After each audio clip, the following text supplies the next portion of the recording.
want to be here. Yeah. He was here. If you were here, you had more control. Here, this wrist took everything. Yeah. You like this?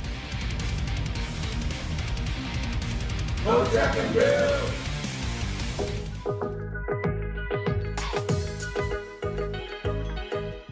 Kanye on that drum. All right, so welcome back to Sunday's Corner, everybody. How you doing, sis? Welcome to the show. Fantastic. Thanks for having me. Thank you so much for coming through. If it seems like, oh, well, she's not even giving these people intros. No, I don't give them intros. I let them speak for them themselves. I thought my plight in life was about saving the world until I realized I didn't have the skills or the tools to save myself. Yep.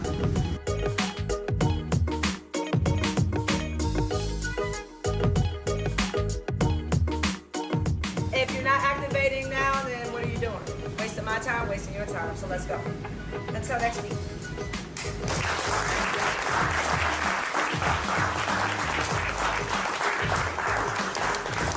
Welcome. Her name is Kim Clayson. Clap it up for Kim Clayson. We love it. Kim Clayson, ladies and gentlemen. There she is. It does look good. We are going to be flipping seats. Like I said, a lot of the states did go through redistricting. Maryland was one of them, Florida, New Jersey. So we'll be flipping a lot of seats in really good areas.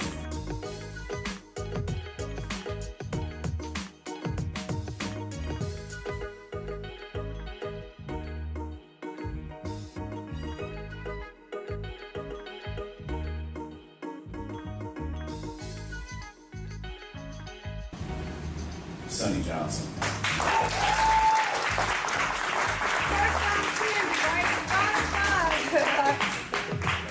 Oh, is it on? Like, it ain't like I'm not loud enough. You can't hear it. You know, I can be loud without you saying.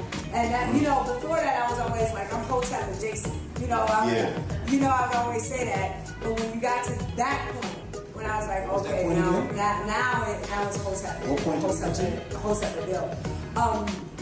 The point where when you hit the realization that it's not about necessarily winning the argument or fighting with the left or fighting with, you know what I'm saying? No, it's not about that. Now, I'm going to create the platform where you can find the content.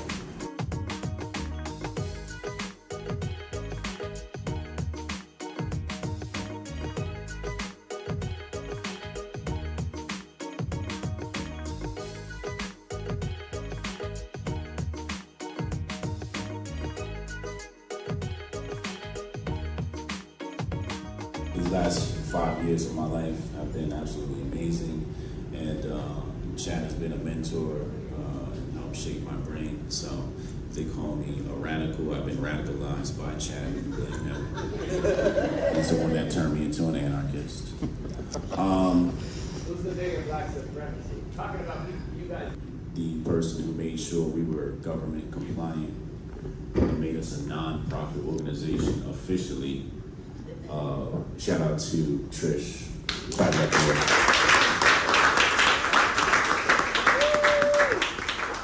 Did an amazing job helping me out. I really appreciate her. Shout out to Crypto Wendy for coming out. Thank you, Crypto Wendy. Wendy, shout out to Syscoin, our sponsor. You know, shout out to Brody McFarland.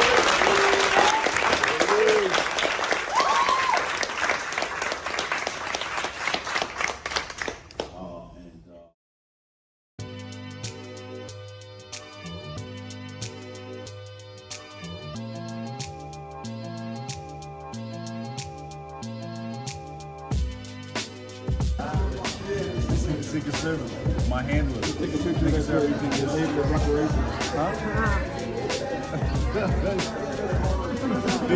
Arrogant like a mother.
try to get that handled for you. Again, it's only my second day, so if you can give me a second. How I'm supposed to do this? How the hell are we supposed to do this by 5 o'clock? I have no clue. Is that possible? Hey, do you have the password to... How'd you finish all your work already? He's not tapped in.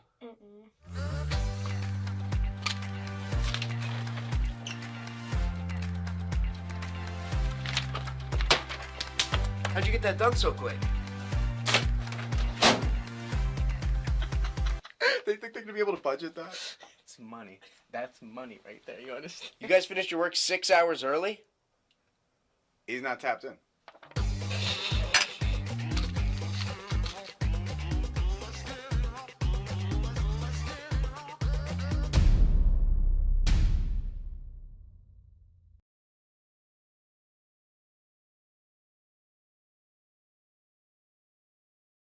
Two, one, boom. Hotep Jesus. Of all the Jesuses I know, he's the Hotepiest. Social scientist and YouTube host, Hotep Jesus. How the fuck do you get a name like Hotep Jesus? The one and only Hotep Jesus. Ryan Sharp, better known to the world as Hotep Jesus. Hotep Jesus. Hotep Jesus. Hotep Jesus. Hotep, you're a genius. HotepJesus.com. Somebody said, what do you think you are, some kind of Hotep Jesus? Ooh, and that's I was good. Just like, ooh, that's sexy. Yes, I do think I'm Hotep Jesus. Hotep Jesus. Hotep Jesus. Hotep Jesus. Hotep, you're a genius. HotepJesus.com. What's up, people? We back. We got a special guest today. Project Rook in the house. What up? Rook, how you feeling? I'm great. What's going on? Oh, life is muy bueno, muy bueno. Thanks for asking.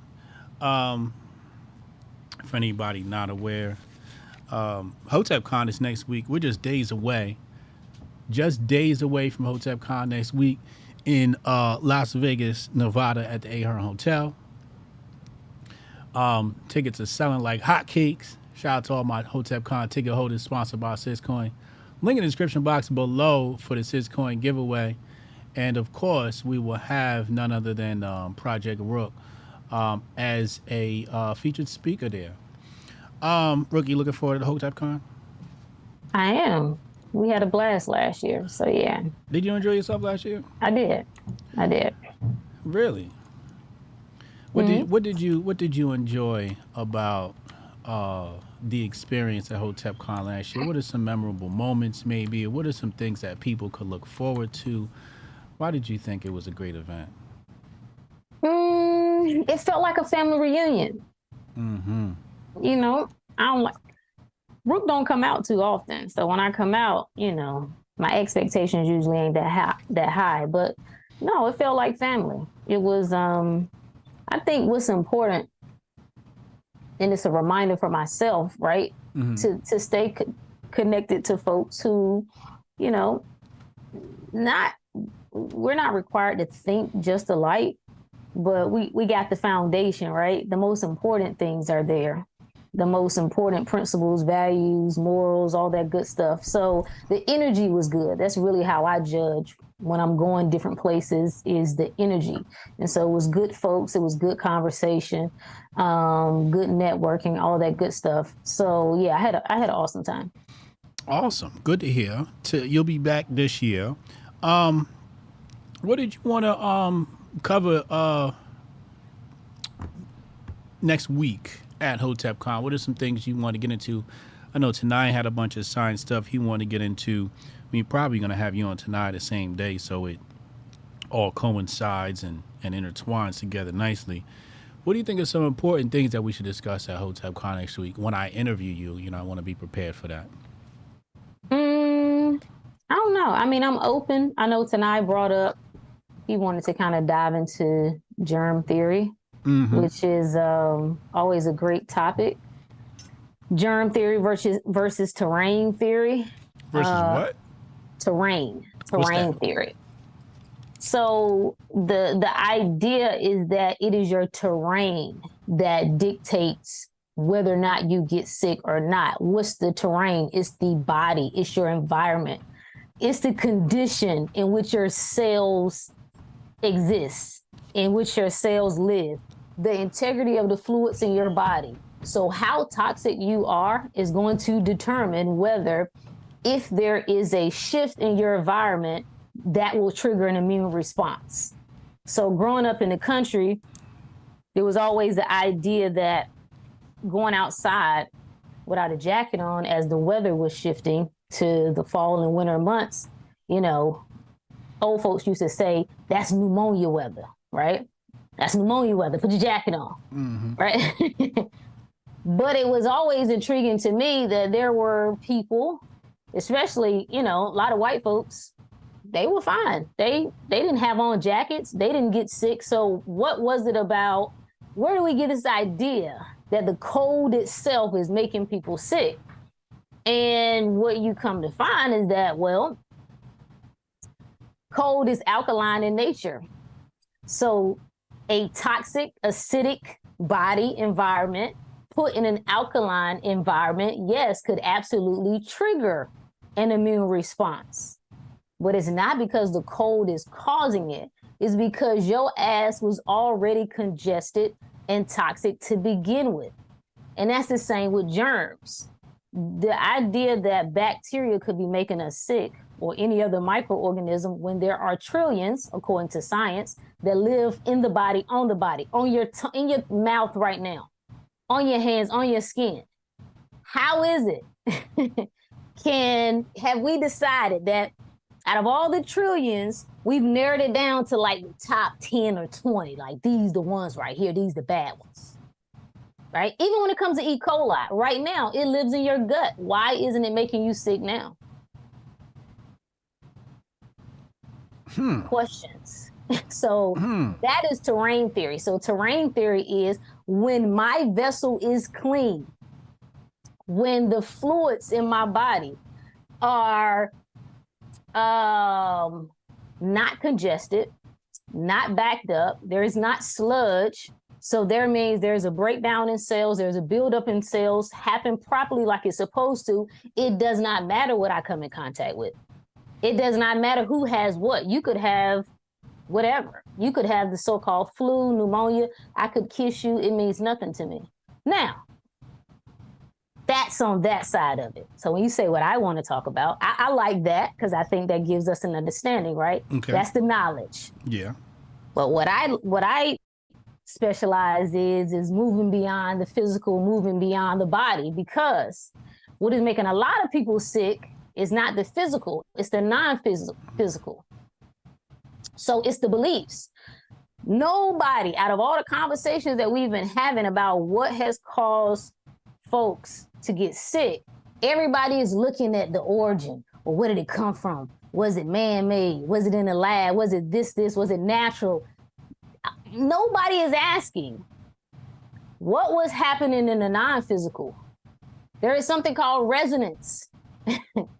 There is something like I resonate with you. There's an energy field around all of us. That is what can quote unquote spread. That is what we can share amongst us. But I can't make you sick just because I have bacteria or fungus or whatever else. That's nonsense. And the more people believe in this, until we snap out of it, and I think it's just a conscious thing that this is just where the evolution of the planet is going, and we'll eventually get there. But until people release this fear that anything in the physical is what's making you sick, no, the origin is not physical. And until you get your energy right, it don't matter what you do. You can take supplements, you can go get shots, you can put on your mask or whatever else. Your ass is still gonna get sick. Why? Because how you gonna win when you ain't right within? Oh. All right. We've already got a lot to unpack, and you just started talking, so let's go through this slowly. First of all, we got to go back to terrain theory. And then I'm going to get to, I got the energy field up there on the screen so everybody can see the energy field so they know this isn't some hocus pocus stuff. This is science.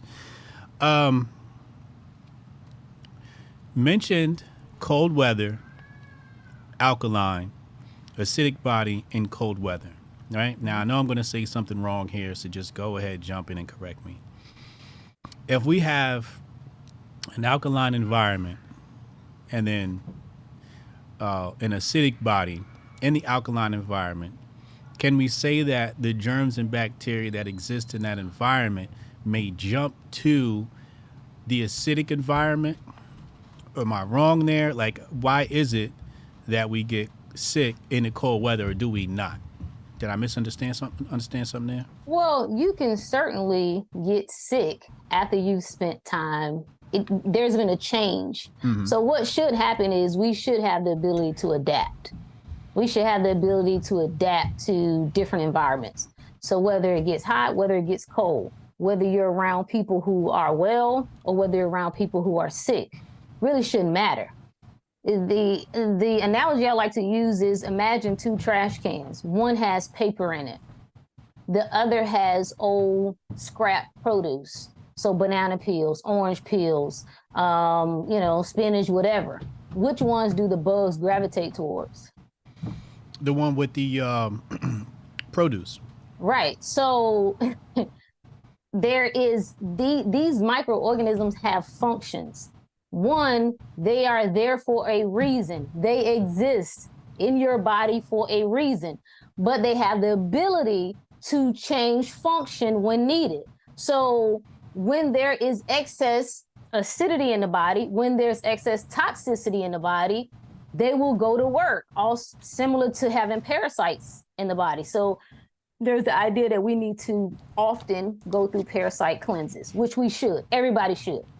Like everybody should. You should be doing this every year, ideally quarterly every year, or at least twice a year. If you don't think you have parasites, like, okay, all right, bro. Yeah. And one of the first signs of that is you have extreme cravings for breads and sugars and starches. You can have bloating, itching, so on and so forth. But the parasites in and of themselves are not the problem. Why are they there? They're on cleanup duty. They serve a purpose. I will use, I won't say who it is, but someone in my family, right, went and allowed a doctor to put them on antibiotics for 3 months, which is absolutely freaking insane. To be on antibiotics 3 months every single day, insane. Well, of course, bodies start short-circuiting because you can't kill off your team on the inside. So started having numbness in their fingers and their hands. Couldn't have some circulation and swelling in their feet, so on and so forth. End up going to another doctor and they were like, yo, stop this immediately. The problem with trying to kill off, like the average person is sick, you're already unhealthy. You need these bacteria. You need these microorganisms to try and break down the excess waste that you have on the inside. So until you get to the root of that, it's not the cold that's making you sick. It's not I think we talked about this before some years ago when Chipotle blew up, right? It was this whole E. coli outbreak. And it was right around the time when they were saying that they were going to share all the ingredients that they have. They were going to be non-GMO. And then coincidentally, right, this was Ebola. I mean, not Ebola. E. coli breakout, right? Yeah. Here's the thing, right? I'm asking people to use common sense, okay? Mm-hmm. You have several locations where hundreds or thousands of people went into and ate the same food. How is it possible that only 20 of them got sick? You don't find that a little bit strange enough for you to say, what is it about those 20 bodies compared to these 80 bodies? Yeah. It's got to be something that's happening on the inside. Your body should have the ability to adapt. Even if I was to eat something that was, let's just say it was spoiled. Let's just say it did have mold or whatever else. My body should have the ability to adapt and adjust to that. It should be able to neutralize whatever that problem is, break it down, eliminate it. If nothing else, I should be able to vomit it or diarrhea it out. Either way, my body should be able to handle that. And so understanding what illness is, your ass is already sick. Nothing is making you sick. You're already sick. Sickness is actually a sign of health if we get real down to it. The moment you cannot purge toxic overload on the inside, you're going to be out of here. And that's all a cold is, that's all a flu is, that's all mucus is, that's what a headache is, that's what a fever is. So this war that we trying to have, and everybody want to damn overdose on supplements that are shit, that are made in labs. Your body can't absorb it anyway. You know what you're going to end up doing? You're going to end up getting stones. You're going to end up getting crystallization around your joints. Your knees going to start cracking. And you ain't going to know why. You're going to say it's old age. But no, it was all the shit you was taking in that your body couldn't break down and your kidneys couldn't filter out. And now years later, here you go. You were thinking you were doing a great thing because initially you felt better. So the cold is not the problem. We see people go out. There are groups. They go out in the wintertime. They go, I don't even know what it's called, but they just go to different locations and go skinny dipping. And Polar bear swim. Yeah. So why aren't they getting sick? It's either the rule applies or it doesn't. It's either it's the bacteria or it's not. So yeah, that's where we are. Because white people don't get sick in the cold. Well, one thing is, I think too, we got to come back to the mind. Is what you believe. So if you believe the cold makes you sick, if you believe that little children make you sick, right? There's the idea that all the kids are going to the school and they bringing the germs home. Yeah. Them germs shouldn't be able to impact you. You got germs on you is what I'm trying to say. You think your toothbrush that you used yesterday don't have any germs on it today? When you flush the toilet, do you know how many germs that are coming up? Like, let's get real here. Until we break this, I saw something trending today. What, they got something new coming for y'all. It's something called Disease X. Yeah, Disaster X or something. They coming for your ass. They coming and they gonna get you. Because you choose ignorance over truth. And that's good. You should continue to get your ass whooped until you get tired. Wait a second. What do you mean? All right, so we got, what is Disease X, a deadly virus scientists are now racing to protect us from? What do you mean they coming for us? What do you mean when you say that? You know what? When I say that, I don't even know. Are they coming for you? Are they really coming for us? Because I thought they approved yesterday a drug for postpartum disease. Depression in women. Yeah, I saw that. Are they really coming for us, or are they giving people what they want? That's what 2020 was. Don't talk to me about, somebody sent me some new, it's all this breaking news that's coming out. It's not breaking news that they had different batches of shots. We told you they had different batches of shots. We told you not everybody was getting the same thing. We told you that, but we're not experts. I know. We're not experts. So I don't know if it's that. I'm tired of us giving the power to the system. Stop being a dumbass. How about that? Well, no, they tricking people because they don't want you to know. Like, shut up. You on the internet every single day. Don't tell me about what somebody else don't want you to know, bruh. Let me see your history on YouTube. Let me see what you be watching for the past 7 days. Don't tell me about what somebody don't want you to know, because your ass could start going down any rabbit hole that you wanted. So if you refuse to learn the lesson repeats, and people are locked in. I thought religion was like what got people by a stronghold. And I guess at its root, that's what it is. But this health stuff, as long as we can keep people locked into fear of illness and fear of germs, ain't no coming out of that. Like, until you snap out of that, and at its core, it comes back to who you are in your heart and in your spirit. That's why you feed into that. You're scared. You scared to believe. I was talking to the inner circle this morning. It is really easy. I mean, it's hard to believe that you really are protected, that you really are guided, that nothing on this effing planet can touch you without your consent. You don't believe that. You tell me you believe in a God. I don't know what's the purpose of that nigga. That's what I want to know. What purpose does he or she serve? Because if it doesn't help you, I would rather you go back in the street. Go have some fun. Trying to fast and read and pray. The hell with that. Go all in, baby. Go back to the streets and enjoy. But to have a system of beliefs that don't serve you and that don't help you is absolutely insane. You just like everybody else. Shout out to all the Christians and the church folks who was in their house scared for the last 3 years. How you doing? You done offended half of my viewership here. Good. Make offending mofos great again. Let's do it. We need to stir up something. We don't feel nothing. Like, you should be bothered. You should be bothered. Like, damn, I'm tired of being stupid. Damn, I'm tired of being taken advantage of. I'm tired of being finessed. I'm tired of being a sucker. I'm tired of being weak. I'm tired of feeling like I ain't got no options. I'm tired of getting on the internet talking about it don't matter what we do. It don't matter what. They just gon', every time we try to set up something, it's the system. White supremacy, like grown ass people. And for all the men who be complaining about women, like, you know, women being overly vocal and in their masculine energy, like, this is why, because this the shit you do. This is what we see you doing. We see you acting like a bitch. Did I answer the question? I forgot what the question was. Men out here acting like bitches? Bitches.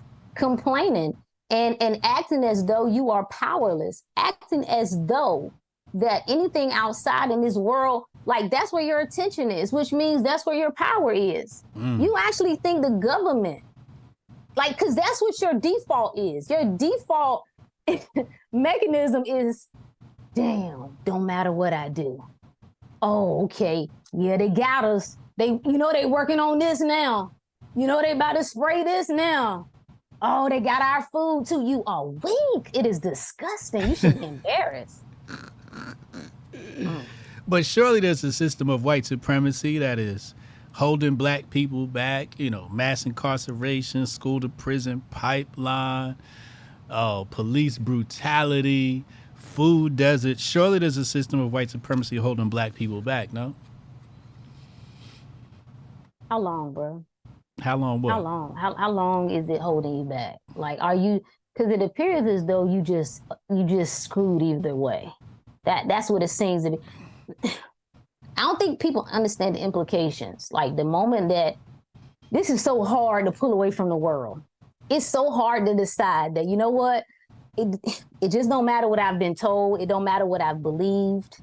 That I gotta roll with the truth, right? And the truth is that I can't be a victim, right? I can experience all sorts of circumstances, but I absolutely can't be a victim. And we will not pull away from that narrative. Like, that shit is embedded. All of science is into, like, physical DNA. We want to explore the DNA and this and that. It's the spiritual DNA that's the problem. You won't uproot that. You won't reinstall that. So I don't care about no white supremacy. I don't care about the system. I don't care about none of that shit. It's either or. Choose you this day who you will serve. That's what the good book says. So you don't get to play both. Well, no, Rook, I'm saying, you know, but you got to be real about I know what has happened. I'm aware. I know the Matrix game. What's your point? Are you screwed is what you're saying. Is either you screwed or you're not screwed. Because if you ain't screwed, then let's talk about how to get the business done. Let's talk about how to move forward. Let's talk about, because this is what we're giving the kids, right? We replaying the same shit that we were given over and over and over. I want to tell another story. F your story. If that's all, if your story comes with pity, I don't want it. If your story comes with weakness, I don't want it. If it comes with sickness, I don't want it. If it comes with hate, I don't want it. So if you think what you have is the winning formula, I say keep doing it. Matter of fact, start the clock today. Let's check back in next year. Let's see where you are. Give it 12 months. Stay the course, right? Keep saying the same thing everybody else is saying. Keep rah-rahing, like be down for the cause, because I'm a real one. See what real gets you. I think it's like deciding what you want, right? Are you going to get what you want out of this life or are you not? Are you going to be a sucker like everybody else or are you not? Are you literally going to be here? Are you going to spend 30, 40, 50, 60 years talking about how ugly the world is and how bad the system is? What you going to do about it? I don't want to hear no excuses, especially from no grown people, especially from no grown-ass men. You mentioned spiritual DNA. That is Quite the term right there. Quite the terminology. Spiritual DNA. I'm going to go ahead and take a guess here as to, or maybe translate for people. So spiritual DNA is the meta of your people, the meta, the deeper thing inside of you beyond the physical and, what you carry on from one generation to the next. And currently my brain is doing the forky thing. So in one way I'm looking at this like, okay, when did this start and will it end? And then I guess the other one is, what do you replace it with? What is the true spiritual DNA we need to plant inside our bodies instead of something else?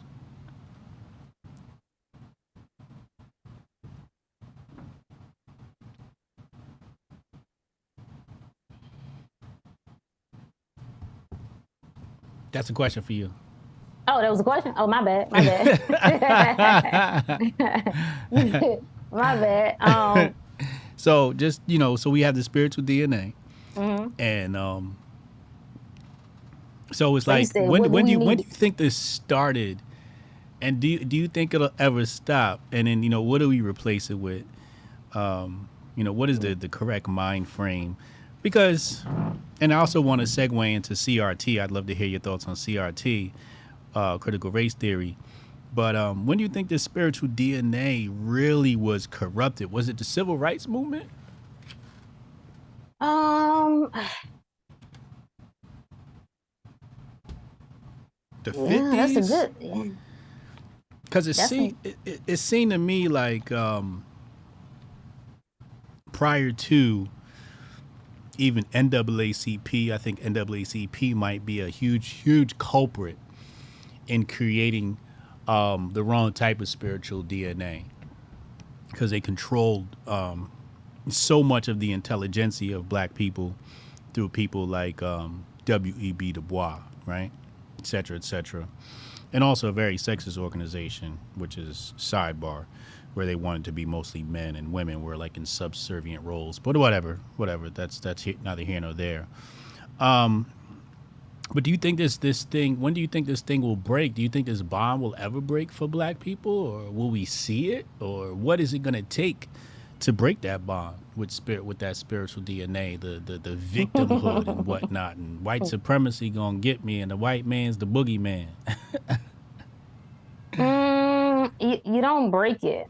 You don't break it and you don't fix it. That's the sad news that nobody wants to hear. That's not, it's like the world, right? And we don't understand that there are multiple Earths right now, right? There are multiple timelines right now, and you can hop on any one you want. So you're not going to fix this. What you're going to do is you're going to leave the bullshit behind and you're going to create new.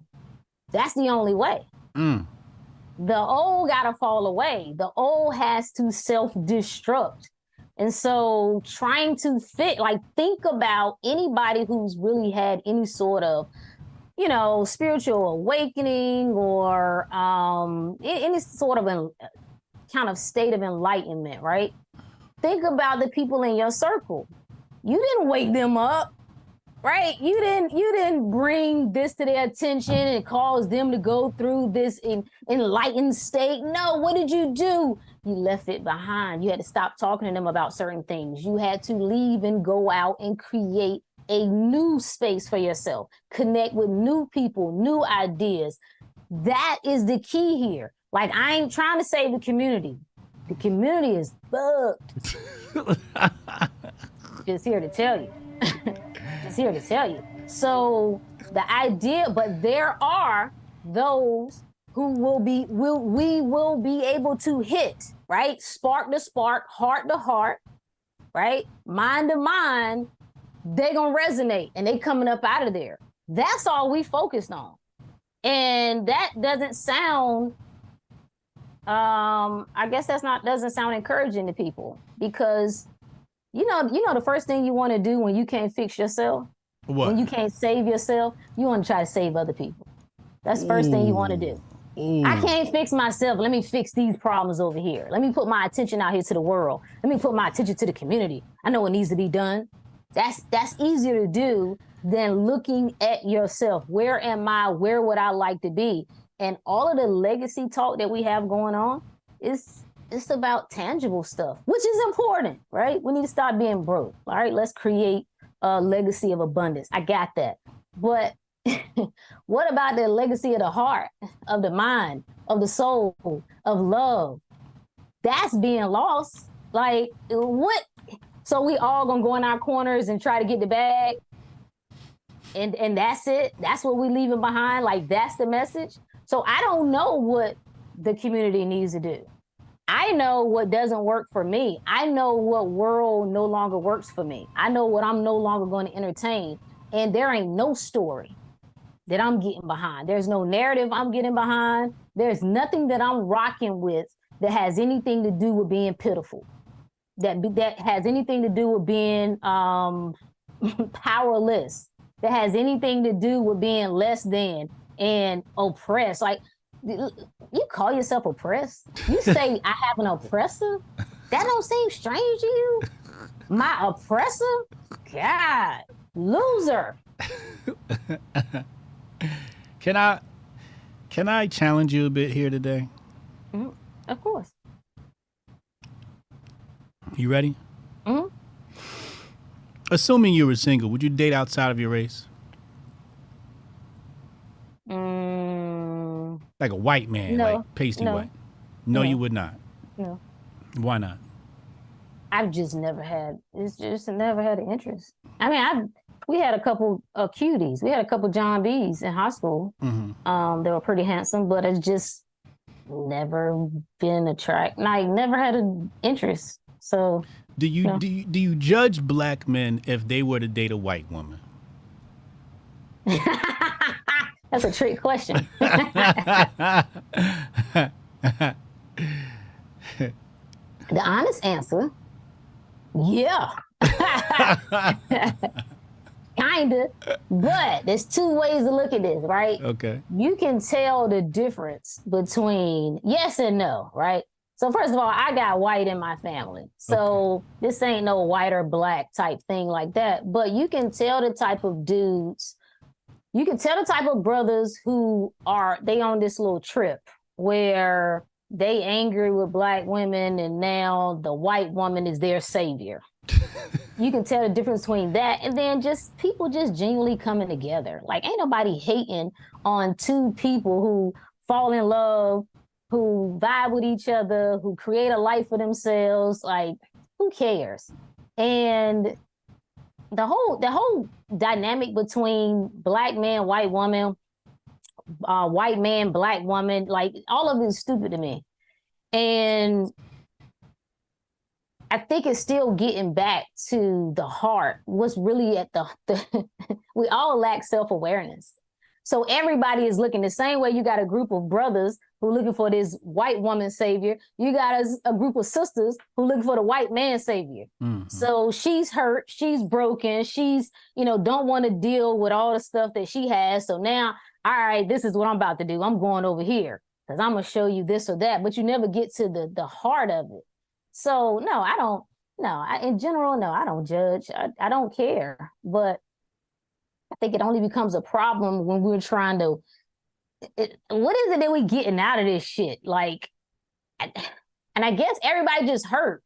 That's really what's wrong with the world. Everybody is hurt. Everybody's lacking love, and then trying to pretend like they're not. Like, I don't need that. I don't need them. I want it. I ain't gonna admit it though. So yeah, it's interesting to watch how it all unfolds, because I think you should give people what they want and see how it plays out. Even when it comes to talking about like the black community, I think give them everything they want. Then let's see what the excuse gonna be, because they're gonna be another excuse. So whatever brothers feel like they need, give it to them. Whatever sisters feel like they need, let them get it. And let's see if that works. If it's only the bag, give them the bag. If it's only the white woman that'll do it, give it to them. And let's see if you're good. Let's check back in 5 years and see that solve the problem. You can't fix. You can't fix internal issues externally. That's not how that works. This is true. Uncle Hotep in the chat. Speaking of interracial dating, Shout out to Unc. Oh, okay. I'm sensing a bit of a disconnect here, and I believe I suffer from the same disconnect. So I'll walk through this, and you can tell me if you find any similarities. So there are, in some ways, we find this connection with the Black community, and in some ways we don't. Would you find that statement to be true? Yeah. Okay. Yeah. So the Black community has chosen, I don't know if we can say the whole Black community, but a significant portion of the Black community has chosen to take on these terms like white supremacy and oppressor and colonizer. And then they may hear you speak and go, she's not with us. How do you make amends with that? Do you feel like you might be a bit of a traitor to the Black community for not going along with some of the programs that we've been given? Hell yeah. Oh, wow. Yeah, I ain't with you. No. You know how they had for COVID, we in this together. No, the hell we not. No, the hell we not. I ain't trying to be down. I'm trying to be up. So if that's what's required of me to be down, I'm good. I don't need to be down. I don't want to be in the posse. I see who y'all put in the forefront who's supposedly down. So, yeah, I'm good. I don't, listen, my loyalty is to the truth, first and foremost. I don't care about, like, the fact that this is an identity for people, this shell, this skin, this sleeve. Who are you? If you woke up tomorrow and we all become, I hate to use the phrase colorblind, because I know what it takes people, right? But we were all translucent, okay? Who are you beyond that? Who are you? And I think that's what the struggle is. I know people who are suffering, right? Driving themselves crazy, trying to be, they are the opposite of everything that they're trying to stand behind, right? They've been a statistic, but they broke out. They've done well. They have the two parent, husband, wife, the kids are doing great. They're in a great neighborhood. They're in this, but it's this desire to still co-sign bullshit so that they still keep their Black card. Like I gotta, like, grown ass women going to a restaurant shaking their ass is not acceptable. You know that. Like, your ass is out. It's children. It's people here just trying to have lunch. Why are you co-signing that? Because you can't. Like, you can't do anything else. Like, that right there, man, talk about some damn freedom. Freedom? You can't even think. You can't even think independently. You can't even say, you know what? Listen, I love y'all, but this shit here is going too far. I love y'all, but taking a 5-year-old and putting them on sex hormone changing drugs, that's out of order. Yeah. Like, at what point? Like, everybody is just, I don't know. And that's why I kind of just sit back and watch and let it all come crashing down. That's, I think, what we need. That's how nature restores order. So let all the shit come crashing down. Let it burn down to the ground. That's what we're going to allow to do anyway, because everybody's sitting back. We just watching. And those of us with sense are quiet. And if we're not quiet, we just kind of going along with it anyway. So we let the fools take control. And so, yeah, I'm not, miss me with all the race shit. Like, you should have caught me about 10 years ago with that. I'm far beyond that. I'm anything that's stuck in the physical, that's stuck at the human level, I don't want to hear. I don't have limitations in the physical. I don't have limitations here. So maybe that feeds you. Maybe that makes you feel, okay about being mediocre. And that's the reality. That's what we hiding behind. Life sucks. And you don't know what to do about it. You don't know how to change it. You don't know how to improve it. So what do? You hide behind excuses. You hide behind an oppressor. You hide behind the system. Well, Rook, so you saying this ain't true. It don't matter what's true, bro. No matter what you say is true. No matter how you position yourself in the midst of that. What good are you? Did you come all the way to Earth just to say, well, I would have been great if it weren't for them white folks? Maybe next time. I like the way you put that. I dare sure ain't gonna have that excuse. I'm gonna be a coon when I get to heaven. Hotep, you're a genius. Hotepjesus.com. Okay. There was a brawl this weekend. I believe it was this weekend in Alabama, and it was a race skirmish, as purported by the internet. I don't know what happened on the ground there. Actually, we do have an account here. Let me read the account of what they said actually happened. So, give me a moment here. I'll pull this up on the screen, and all the kids can follow along. All right, so what does it say here? And I want your opinion on this and a reaction to it. It says here, breaking news, Alabama ferry brawl erupts over dock dispute. Racial tensions involved. Viewers' discretion advised. And so it says, a chaotic scene unfolded at an Alabama ferry dock when a security guard requested a family to move their boat, which was blocking the designated area. The situation quickly escalated when the family outright refused to comply, leading to some heated exchanges. The family's refusal and subsequent violent attack on a security guard were witnessed by a 16-year-old crew member and people on the ferry who observed the events unfold. The gravity of the situation intensified when 6 to 7 individuals from the family joined in to beat the defenseless, middle-aged black security guard, showing a disturbing lack of restraint. Others present initially hesitated, but eventually some brave young men came to the security guard's defense, highlighting the importance of standing up against injustice. In the midst of racial tensions in the country and considering black history, this incident adds another layer of discomfort. I don't need, here's, all right.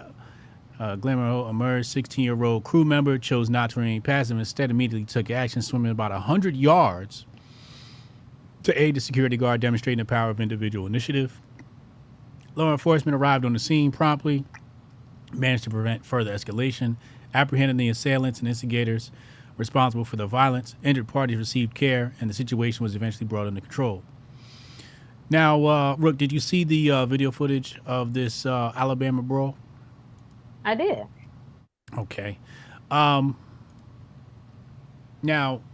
the black community, the black Twitter community, black Instagram community, black Facebook community, black TikTok community are rejoicing. To them, they're celebrating as if this was a great slave rebellion. What are your reactions to this? Since we talked about race, loyalty, and all of that stuff, what are your initial reactions when you saw this video? Well, the coon in me. The what? The coon in me. Oh, the coon in you. Okay. Yeah, was like, as everybody was all excited and reposting and retweeting, I was like, yeah, this is what we come together for. Bullshit and entertainment. Yes. Oh yeah, that's our favorites. Yeah. And come together for nothing else. But this, yes, that's where we come together. Now, the N-word in me was like, well, ass whoopings were handed out. Oh well. The only part that I saw was over the top was when the dude hit, I think it was a lady he hit with a chair. With the chair, yeah. Yeah, he was a little out of pocket for that. That shit was hilarious. Like, yeah, because I thought she was seriously hurt. But yeah, I can appreciate, sometimes people need that ass whoop. Right. I mean, that's just being, I think we need to bring more ass whoopings back for everybody. Yeah, for everybody. Hey, YouTube, I condemn the words of Project Rook. I don't know this lady. I condemn. Oh, I mean, figuratively.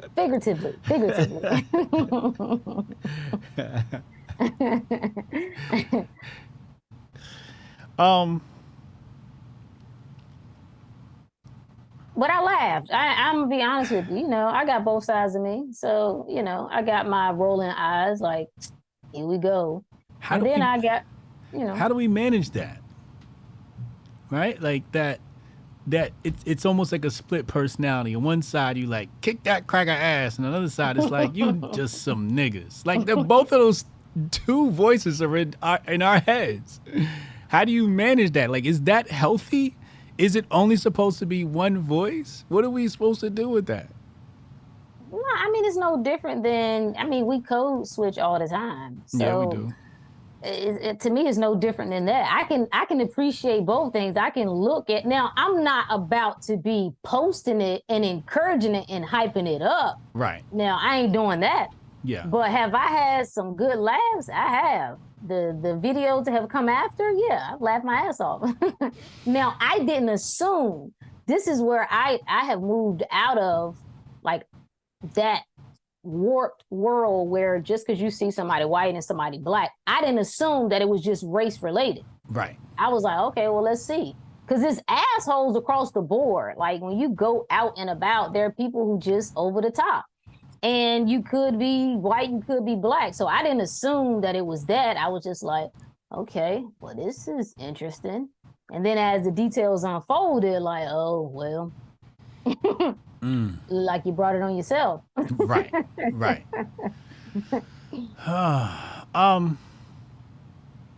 This one's a tough one for me, right? Because, you know, I'm always like balanced, so I have both sides. But I had the same initial reaction as you, but my first reaction to the response to the black community, how they responded to the videos, of course, many of them funny. And I think we have to separate the two, right? Sometimes people see black Twitter rejoicing over this event and go, oh, they're glorifying violence. Or, you know, they're into this racial tension thing. And for some people, that may be true. But I would venture to say for the majority of the people joining in that, they're just trying to get engagement on social media. It's just a grift. Once something trends in the black community, everybody got to get their jokes off. Everybody got to get their retweets. And it turns into the trending topic of the day. No? I think, I'm going to be honest with you. No, I think majority liked it. Like, oh, wow. Okay. Yeah. Like, and that comes back to that, as much as black people talk about white folks, they can't get enough. Like, it's always looking for some level of retribution. Right? It's like the scorned woman. She say she over it. She say she's moved on, but it's still there. And you can call it whatever you want. You can say it's justified, but that's connected to you. It's in you. And I don't want nothing in me like that. I don't want nothing to have that much power over me where I feel like I'm getting some sort of retribution from seeing somebody else whoop somebody else's ass. That ain't got nothing to do with me. Like, it's just, you know, dude obviously was an asshole. Like I said, we meet those types of people all the time. And I'm gonna just be honest with you. It's just low level. Like, when you still on that race stuff, it's low level. What's the little coach, low vibration? Oh, like, yeah. That's low vibration. Yeah, like it's just low vibrational. And if they, I don't want to use the word they, because that shit is overused. I don't know who they is. If you allow yourself to stay at that place, then that's just where you're going to be. And you'll always be triggered. Like, you're a sucker. You are a slave to something outside of you. You're a slave to the thing that you say you despise, the thing that you say you greater than. The thing that you say is beneath you got you in a chokehold. I can't get down with that. Yeah.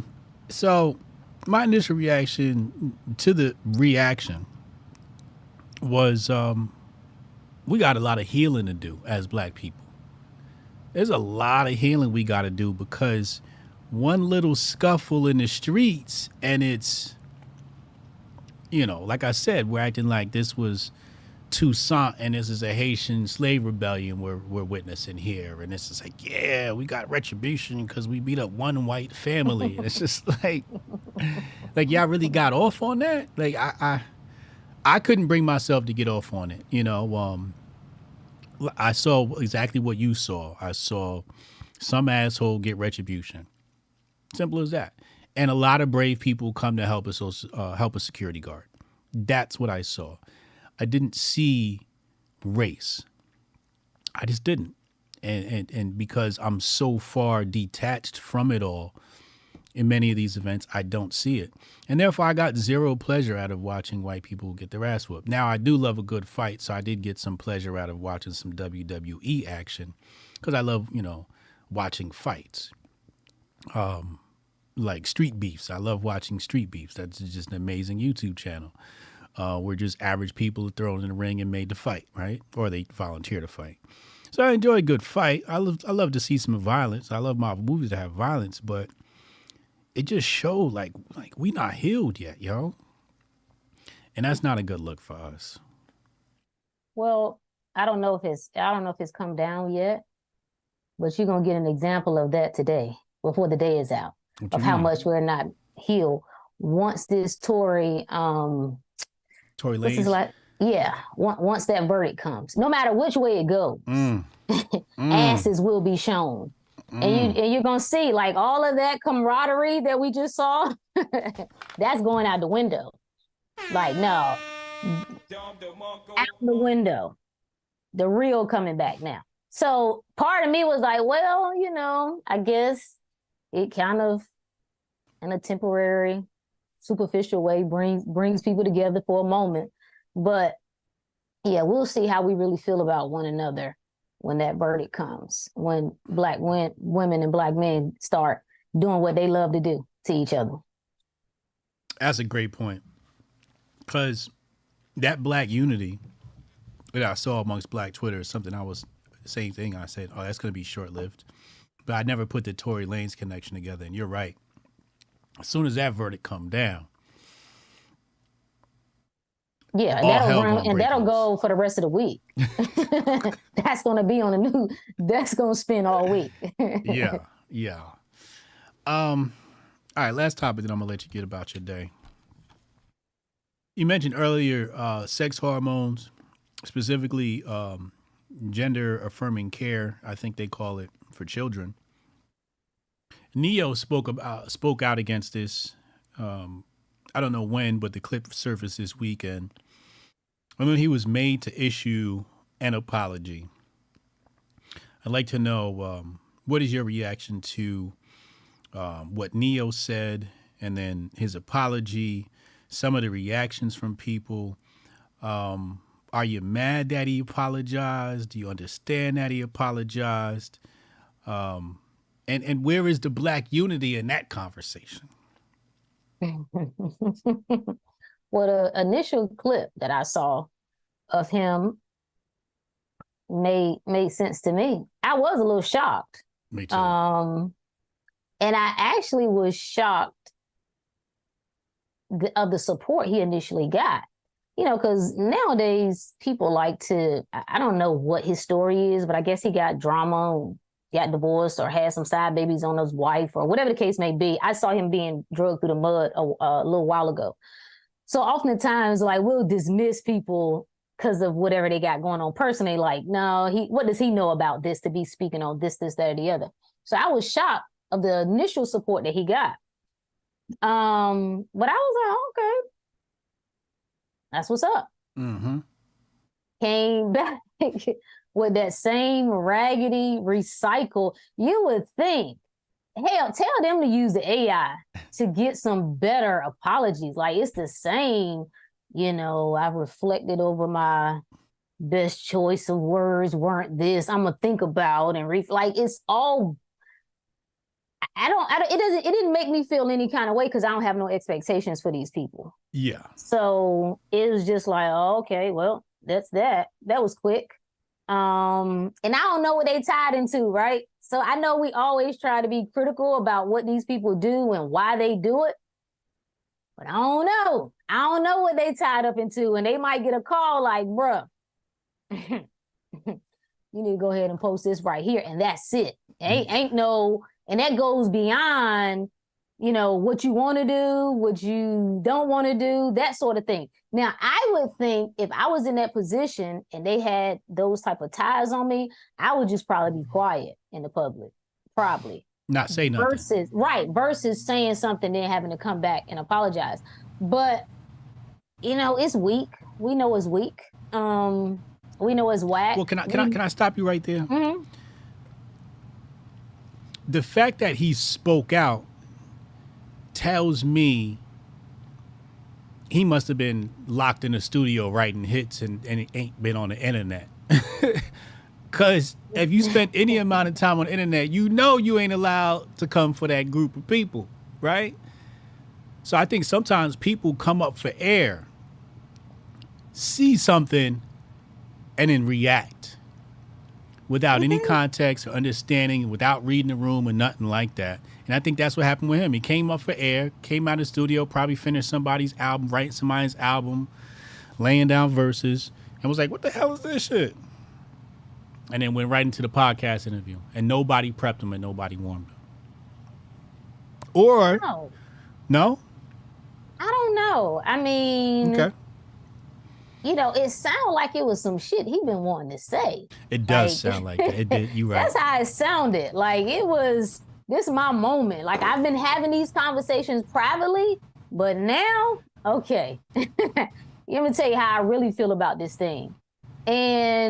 But certainly, I mean, he gotta know, like, he can't be that far removed to not know that this is a little taboo here, what you're saying. So then I think for some, well, I will hope, and I'm gonna say I think that for some people, the more they start messing with the kids, you know, people with kids, even though they wanted to kind of, you know, lay back, it's like, all right, it's getting, you going too far now. Like you really, because how much do you give? Like, it's like we keep inching a little bit and a little bit and a little bit and a little bit. How much is too much to where this thing is not totally blown out of proportion and there is no return? Because for some people it's not. I think this will it's going to hit a head at some point, but how many people will be jacked up as a result of that? I don't know. Like how many children? Nobody knows what happens to a child when you put them on these types of drugs at 5 years old, 6 years old, 7, 8, 9, 10, 11, 12. Cutting off body parts is freaking insane. Like even if you wanted to live any kind of way, you don't cut your body parts off. Right. Like that you just don't do. So yeah, like I said, I was just like, oh, okay, this nigga. But I don't have any expectations for those people too. And I think that's part of what's interesting to watch the response. It's like everybody else want these celebrities to take a stand. And I get it. I understand. They influential, right? They got a large following. I got it.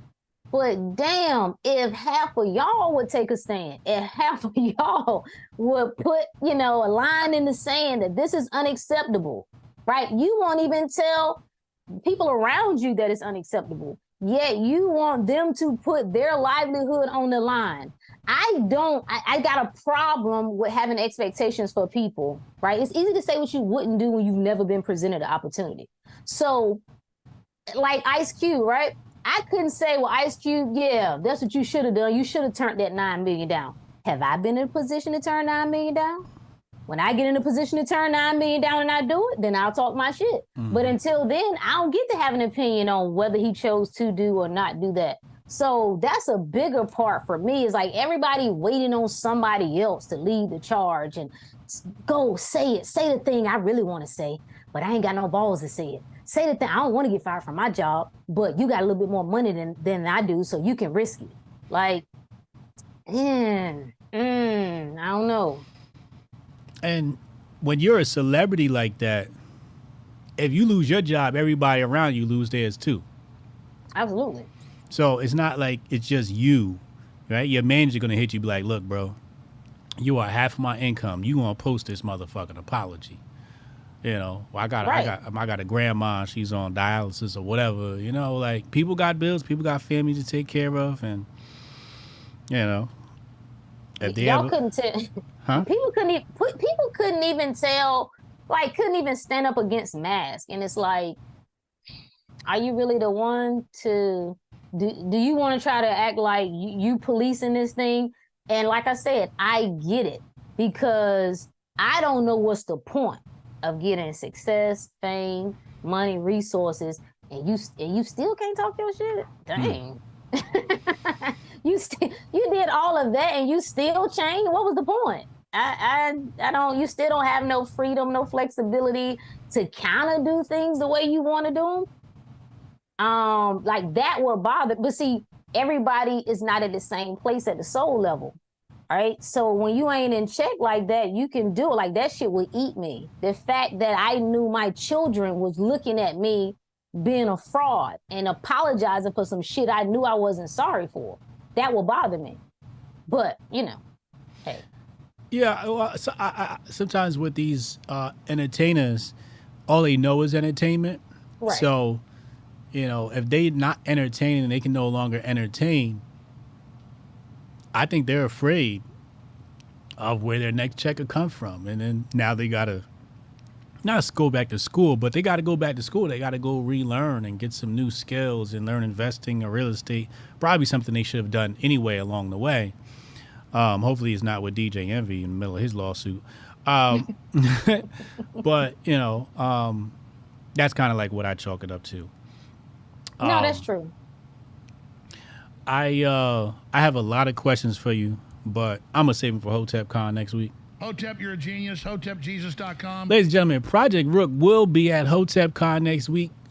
Get your questions ready. She will be floating around and about. She'll be on stage as well. She's one of our special guest speakers.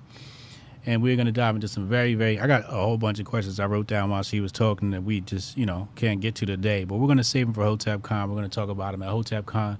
This is Project Rook. Her link is in the description box below. You can connect with her. Rook, thank you very much for stopping by the show. Thanks for having me. Absolutely. And we're gonna continue the Grift Report right after this short commercial break. Shout out to Project Rook. Yeah, I can try to get that handled for you. Again, it's only my second day, so if you can give me a second. How am I supposed to do this? How the hell are we supposed to do this by 5 o'clock? I have no clue. Is that possible? Hey, do you have the password to... How'd you finish all your work already? He's not tapped in.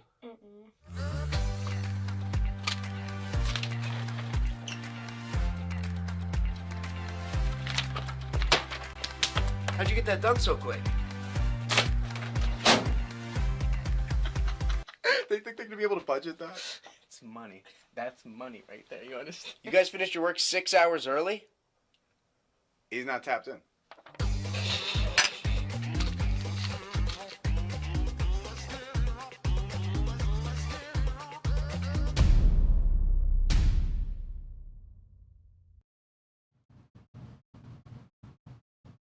Oh, shit. It's Hollow Man. All right, there we go. Ah, okay, we back. What up, chat? What y'all think about Rook? What y'all think about Rook, man? Amazing conversation, if you ask me. Deadstroke said, I just saw an interview with a Scandinavian guy, genitalia surgically removed at age 18. When he woke up, the doctors immediately shoved the severed genitalia in his face. Terrible. Wait, what kind of shit? Shout out to Vader. What up, Vader? I see my members over on YouTube. Appreciate you. DJ Chaz, what up? Wilmar, what up? Jamar, behave yourself.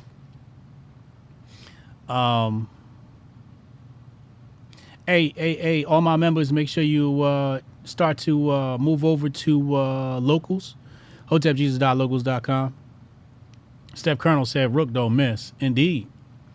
I got new clips dropping this week. Make sure y'all get subscribed to my locals, because the new clips are going to drop there very, very soon. Very, very soon. 7 days in. All right, let's go back. Let's get the Grift Report started. Let's get it started.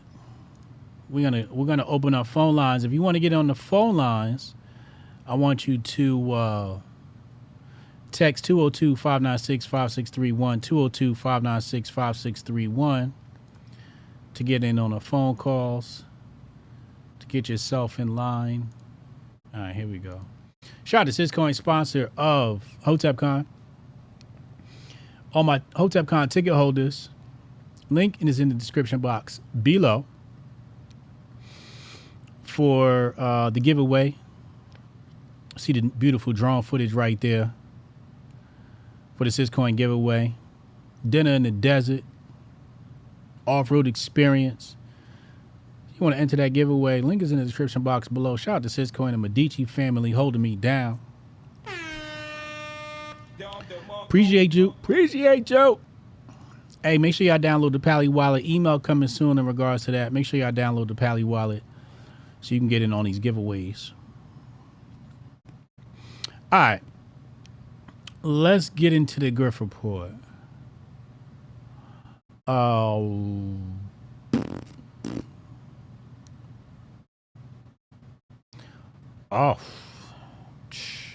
had got so enamored by the conversation with Rook, I forgot the power we had in here. Let's start here.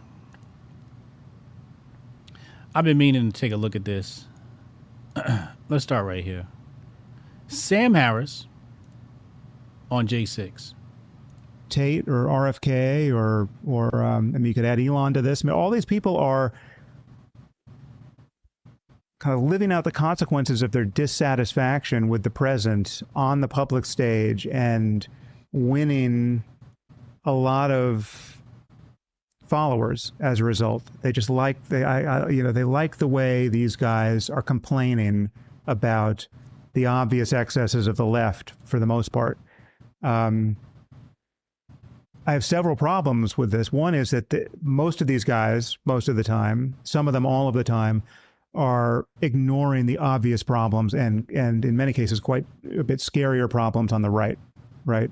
They really care that the government tried to micromanage the messaging about COVID on Twitter, right? That's the biggest story of the decade, right? I've got 100 podcasts in me and 100 newsletters in addition to that on that topic, but they don't really much care about what happened on January 6th, where we had a sitting president who for months had been declining to support a peaceful transfer of power. And for the first time in our history, we did not have a peaceful transfer of power. And we had a sitting president visibly trying to steal an election, all the while claiming an election had been stolen from him. And everyone around him knew that was bullshit. What? What? Yo, Sam Harris has lost his cotton picking mind. Who is this guy? Isn't this guy like semi-famous or something like that? This is one of the white gods. Yo, he's lost his mind. Yo, wow. Hold on a second here. Oh my Lord. I had to take my glasses off for that. Oh my God. It's been a while since I've heard anything as absurd as this. Yo, he compared J6 to the government telling a private corporation to censor people, to censor the conversation, and not even in the right way. They censored the wrong people. Wow. This is what we call a bootlicker. He's a bootlicker. Oh my God. All right. What's the term for white coon? We need a term for white coon. Because he's a white coon. He is He's a traitor to the people, the United States Americans, the citizens, the patriots. White people need to just drag his ass. They need to drag him. Y'all need to give him, what do they call it, ratio or something? Yeah, he deserves every ratio he gets. This fool really chose. All right, he's an op. He's an op. Fuck it. He's an agent. He's an op. That's how you explain that. Sam Harris is an op. He's an op. You know, y'all was calling Kai Cenat a op. Well, Sam Harris is definitely Charlie Indigo Alpha. This dude gotta be Charlie Indigo Alpha. This dude gotta be Langley. He literally, and I'm just assuming that Jan 6 is what he purports it to be. If Jan 6 is what he purports it to be, there's no way it even compares to what the government did to the American people.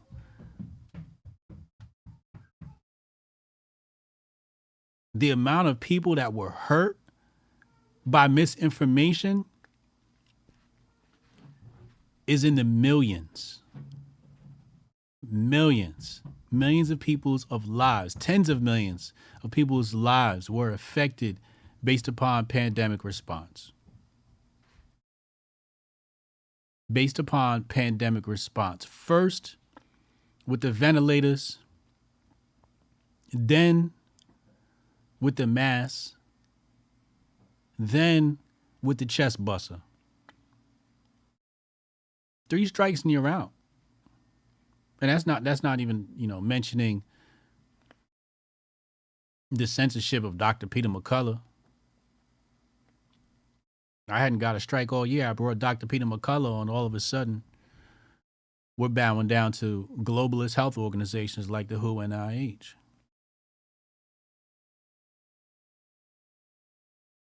And this fool really sat up here and said that J6 was worse than millions of people dying, getting injured. We got athletes falling out on the field still. Oh, he's an op, yo. Sam Harris is a full op. Yo, white people listen to this guy. I know he's very popular amongst whites. This guy is very popular amongst whites. Cuban libertarian says secular intellectuals of a certain tribe. Oh, here you go.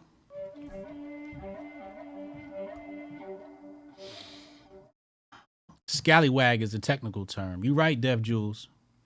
He's Grift for hire. Roscoe said he never had a mind. I don't think he's an NPC. I think he's a full op. Even an NPC don't bootleg this much. Damn. Pinky Doll don't act like that. Goldstein, that's correct. He's an op. Goldstein on the Rumble chat said he's an op. Only the Future says Samuel Benjamin Harris is an American philosopher, neuroscientist, author, and podcast host. His work touches on a range of topics, including rationality, religion, ethics, free will, and neuroscience. The only thing I can't get with him on is probably neuroscience. But again, I've had, who's the was it Brett Weinstein? Which one of them Weinsteins, right? Brett Weinstein, he got a brother. I don't know if it was Brett or the other one, but that fool thought he was slick, man. He was slick. Because we pulled me into a podcast. He said he wanted to interview me in a podcast. And he had his son there and he was recording it. And I remember him telling me, hey, you can record a copy too if you want for your own records.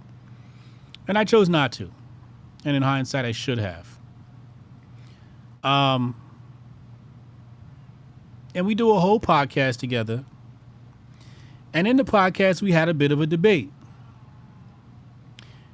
And it was a debate on a subject that he is allegedly familiar with. And this was in regards to DNA and genes and all of that stuff. So what he wanted to do, he wanted to debate me on the validity of the African the African presence on the American continent. And he wanted to tell me about, you know, why that wasn't true. So he started explaining all this stuff about genes and DNA and how all this shit, genetics and all this shit. Eric, yeah, is it Eric? Yeah, it was either Eric or the other one. Oh, he did me so dirty. So I let him talk and tell me all his science shit. And then I asked him, I said, well, who is the control group for your experiment? And he tried to do some smart shit where he goes, well, in our field, it's not called a control group. It's called something else. And then he told me what it was. And I'm like, I don't really care. Control group, you know, op group, fake group, whatever you call it. What was that group, right? So after I asked him what was the control group, and he told me the name of it isn't called control group, and he educated me on what it's really called, I said, okay, then what group is that? What group of people were the control group? And he goes, I don't know. So how are you going to tell me about an experiment and you ain't got no control group? And you don't know who the control group is? Your science is bullshit. And you know what happened? I'm going to tell you what happened. He hit me up the next day and said, Hotep, man, I lost the interview. It didn't record or some shit like that. Really, nigga? Really? Full ass conversation, you ain't get none of that shit? I bet you didn't. Maybe because I whooped your ass.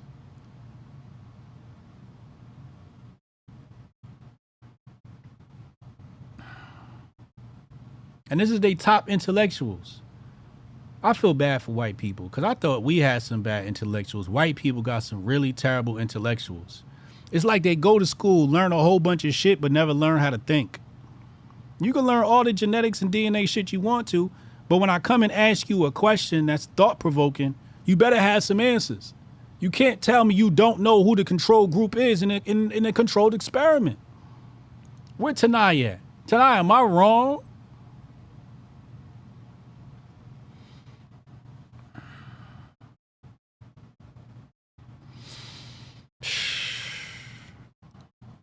Anyway, Sam Harris is op. He's Langley. I can't respect anything else this guy says, unless he's talking about, you know, his area of expertise, which is neuroscience, and even that, I'm going to be very, very suspicious of. All right, let's go here. Sonny Johnson pulls up this tweet. You know when Sonny Johnson pulls some shit up, it's going to be some fire. She says, here is the leader of Prager U, currently with curriculum being taught in Florida schools, falsifying biblical words and finding animated pedopornography acceptable. Now, when she first said it, I'm like, nah, he didn't say that. No way. Evil of Mr. Prager U said that, right? And surely there's going to be some backlash for this, no? Let's listen to what he's got to say. Would you use the word evil of animated child pornography? Because I certainly would. No, I would use evil only with behavior. That's where we might differ, forgetting the sex issue. You can't be evil. You didn't do evil if you thought evil. You did evil. All right, so the first argument we want to tackle here is you can't... What do you say? I don't want to misquote. Evil if you thought evil. You didn't do evil if you thought evil. Highly disagree, but I'm going to let him continue, and then we'll come back to that point. If I'm masturbating to animated pictures of pornography, I'm not doing something evil. That's correct. Yeah, I think that's despicable. Yeah. Really? Yes. Animated pictures of pornography, I'm not doing something evil. That's correct. Evil if you thought evil. You did evil if I'm masturbating to animated pictures of pornography, I'm not doing something evil. That's correct. Yeah, I think that's despicable. Yeah. Really? Yes, of course. All right, so we got to point out the contradiction here, the huge, gross contradiction from, I think, is his name Dennis Prager? I want to see if you guys pick up on it. Sex issue. You can't be evil. You didn't do evil if you thought evil. You didn't do evil if you thought evil. Okay. You did If evil I'm if you masturbating committed. to animated pictures of pornography, I'm not doing something evil. That's correct. Yeah, I think that's despicable. Yeah. Fam. If you masturbate to that type of material, you have done evil.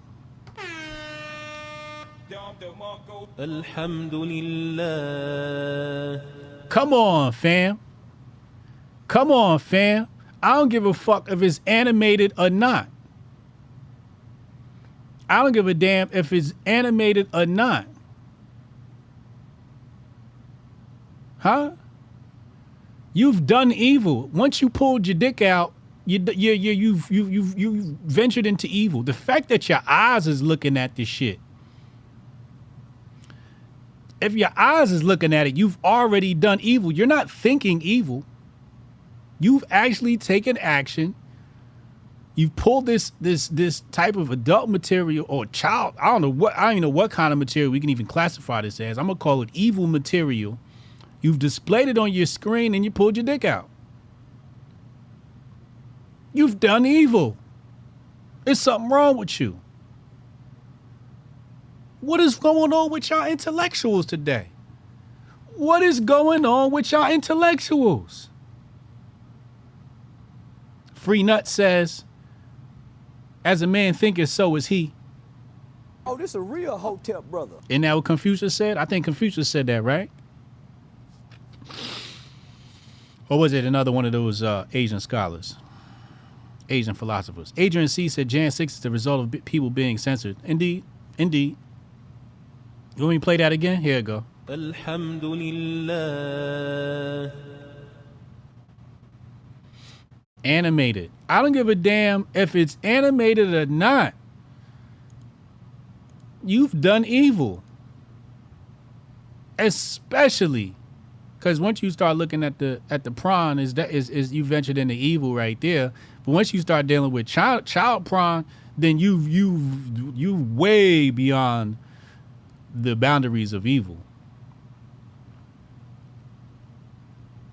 You are consumed by evil. You are the devil himself. Fuck is wrong with these people? Too much motherfucking thinking might be a problem too. Some people ain't not enough thinking. Some people too much fucking thinking. But that shit is just, that's just disgusting.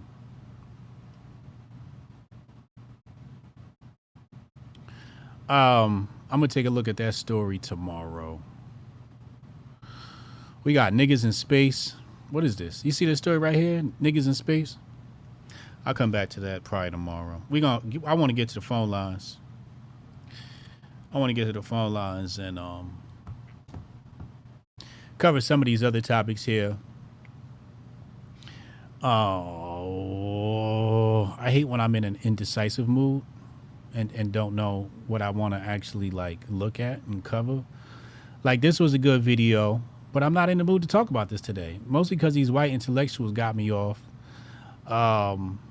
This Arrow video about his mama. I want to talk about that. All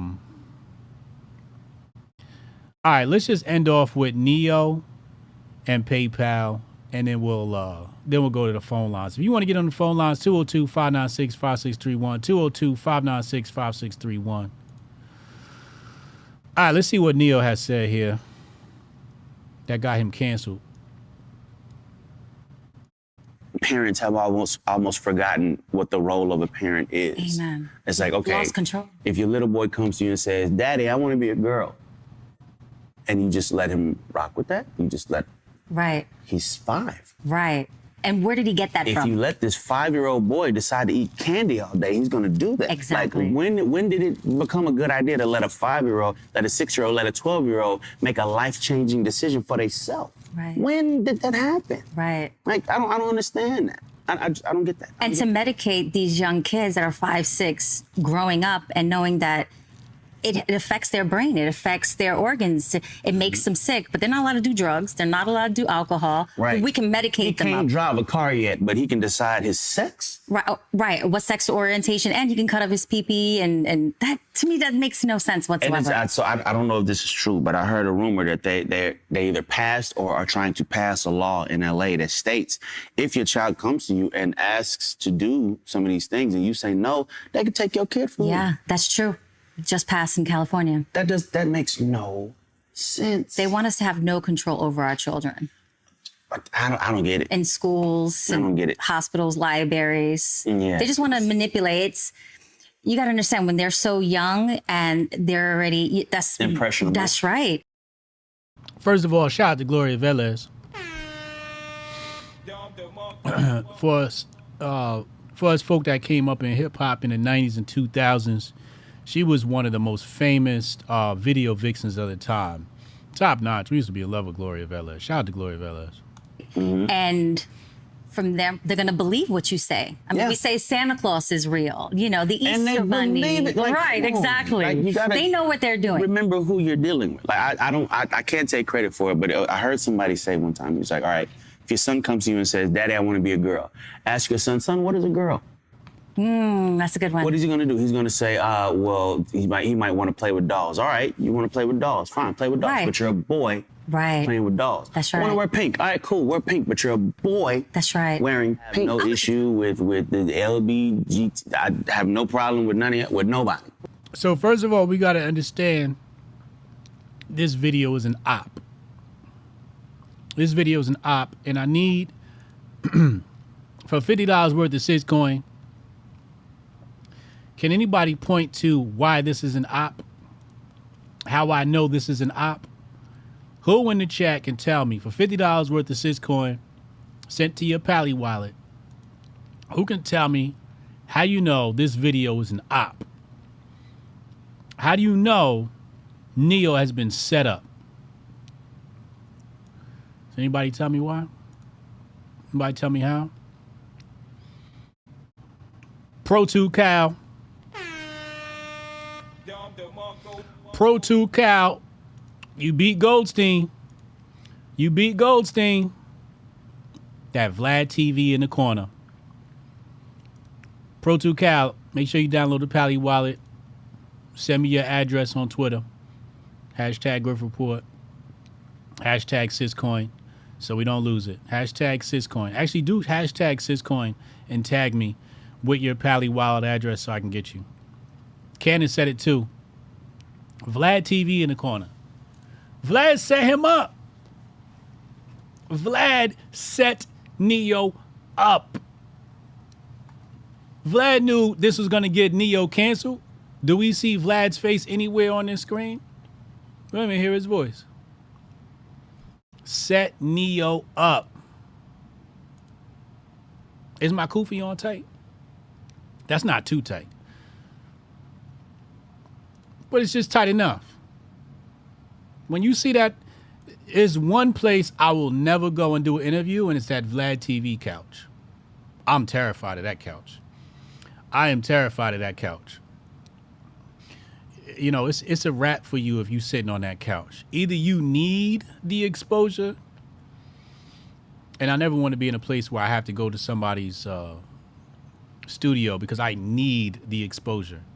Want the exposure and need the exposure are two different things.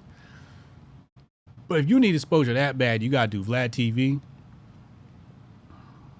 You don't know that's a Fed op by now? So he got set up. Matter of fact,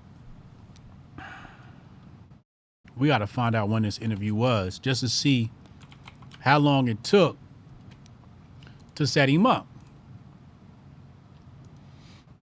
Neo. All right, let's see.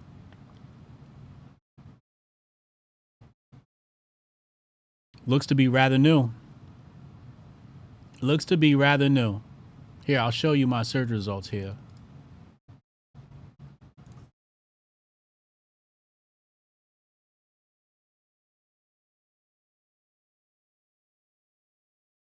Oh, wait, hold on.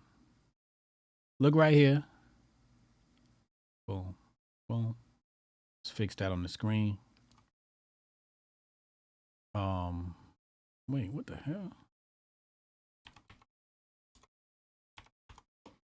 All right, so I typed in Neo to get the search results on his page.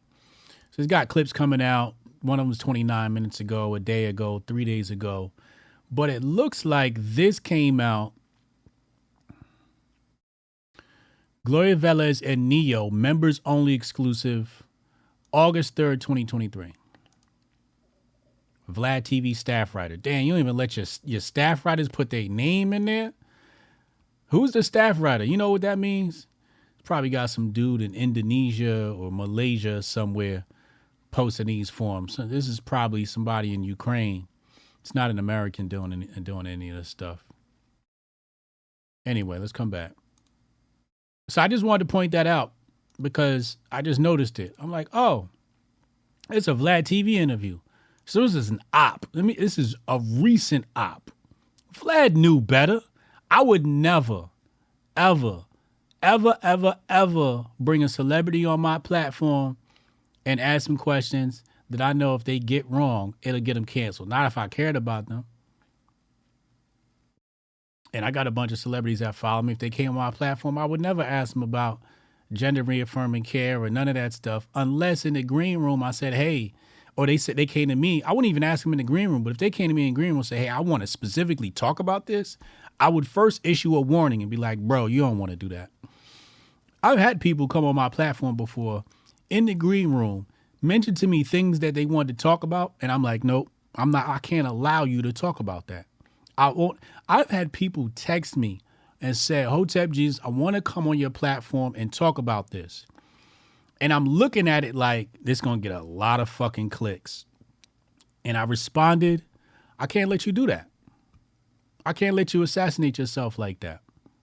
I will not, you want to talk about that shit, go on Smile's platform and talk about, I will not allow you to assassinate your career. Like, I will not be a part of that just because the grift has consumed me and I want clicks. So the fact that Vlad even allowed this conversation to happen, suspicious. Okay, love who you love, do what you do. Exactly. I just personally come from an era where a man was a man and a woman was a woman, and it wasn't but two genders, and that's just how I rocked. Me now, too. You could identify as a goldfish if you feel it. Right. Now, one thing I'll say is about Gloria Velez. She's an attractive Latina, and if there's anybody that you cannot cancel, I just got word. Hold on. Neo said he don't apologize. All right, we're going to bring this up. Hold on. We got an update on the Neo shit. Thank you for the text message, y'all. One thing about Latinos and Latinas is you can't cancel them. You can't cancel them. She ain't going to lose her Goya sponsorship. She not going to lose, she's not going to lose her Goya sponsorship. I can't name any more Latino brands, but when I say Goya, y'all know what I mean. And Goya not canceling her because it is. Goya agrees with her, and so does the rest of the Latina community. So it's safe for her. Now, let's go to the next level. Well, it's safe for her because she's Latino and Latina, and even if you go look at the Nielsen demographics.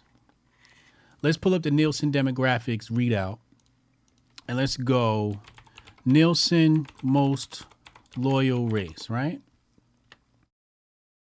I'm gonna have to go to Google because Brave sucks sometimes. Oh, I spelled it wrong.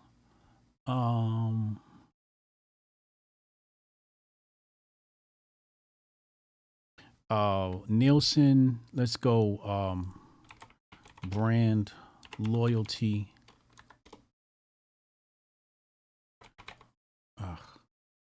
Race. And what you'll see here is, and I read this a long time ago, but it said that amongst the groups, Hispanic were the most loyal.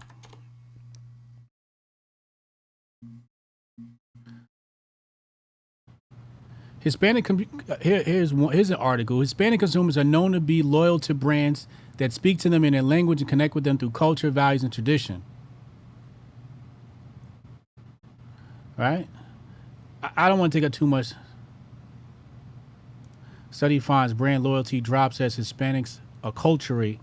See, this is the interception of the culture. When it comes to brand loyalty and the Hispanic consumer, the key learning for marketers is understanding the importance of building a brand relationship, initial stages, and of acculturation, and maintaining this connection as Hispanics' integration into American life increases. So, as they integrate with American life, they become less and less loyal to their group because now they're identifying as American.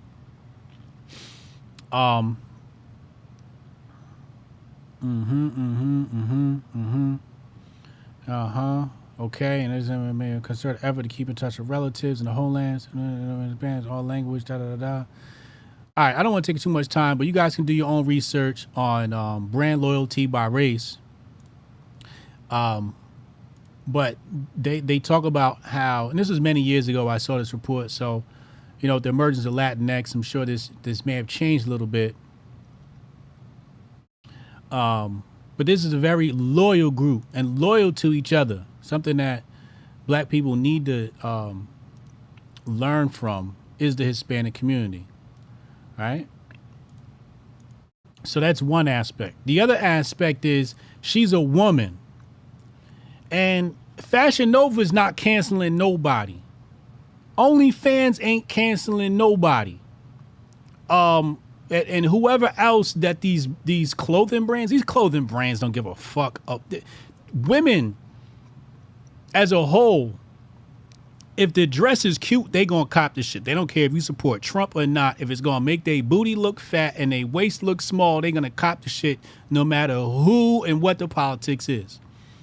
So women are almost insulated because she's not gonna lose any contracts with Fashion Nova or whoever else is her sponsor. They don't give a damn. They know it's not going to affect their sales or the bottom line because, number one, the Hispanic community is not going to turn against her, which is her primary demographic more than likely. Two, it's women, and women don't give a damn. They're not paying attention to politics. They want their booty to look fat and their waist to look small. So she can't be canceled. The only person here that can be canceled is the black man. Hotep, you're a genius. Hotepjesus.com. It's the only one here that could be canceled. Let's continue. Okay. That ain't my business. It becomes my business when you try to make me play the game with you. I'm not finna call you a goldfish, but you want to be a goldfish, you go be a goldfish. It's all Amen. I mean, it's just, we live in a weird time, man. We do. Trigger warnings. What the hell is a trigger warning? Yes, exactly. It's just, when I It just is don't know weird when times. the world became so sensitive. Like comedians can't tell jokes no more. No. Like, everybody's offended. It's a joke. It's a comedian. Right. It's a joke. You're not supposed to take it serious. It's a joke. Right. His literal job is to joke. About everyone. About everyone and Right. everything. And people want to get offended and like, don't say that. That's triggering. Oh my God. You know what? Yeah. Sit in your house by yourself. Exactly. It annoys me. I mean, anything can trigger. So I'm on Gloria Vella's account. She got an update here from Neo. She's got one of these link tree things. I hit it, and sure enough, she got an OnlyFans account. Hotep, you're a genius. Hotepjesus.com. Once a booty model, always a booty model. And I'm not judging her. I just knew it would be there. And much love to her. I'm not judging her. I just knew it would be there. Anyway, we got an update from Neo. Let's see what happened here. Hold on a second. Bring it up on your screen right here.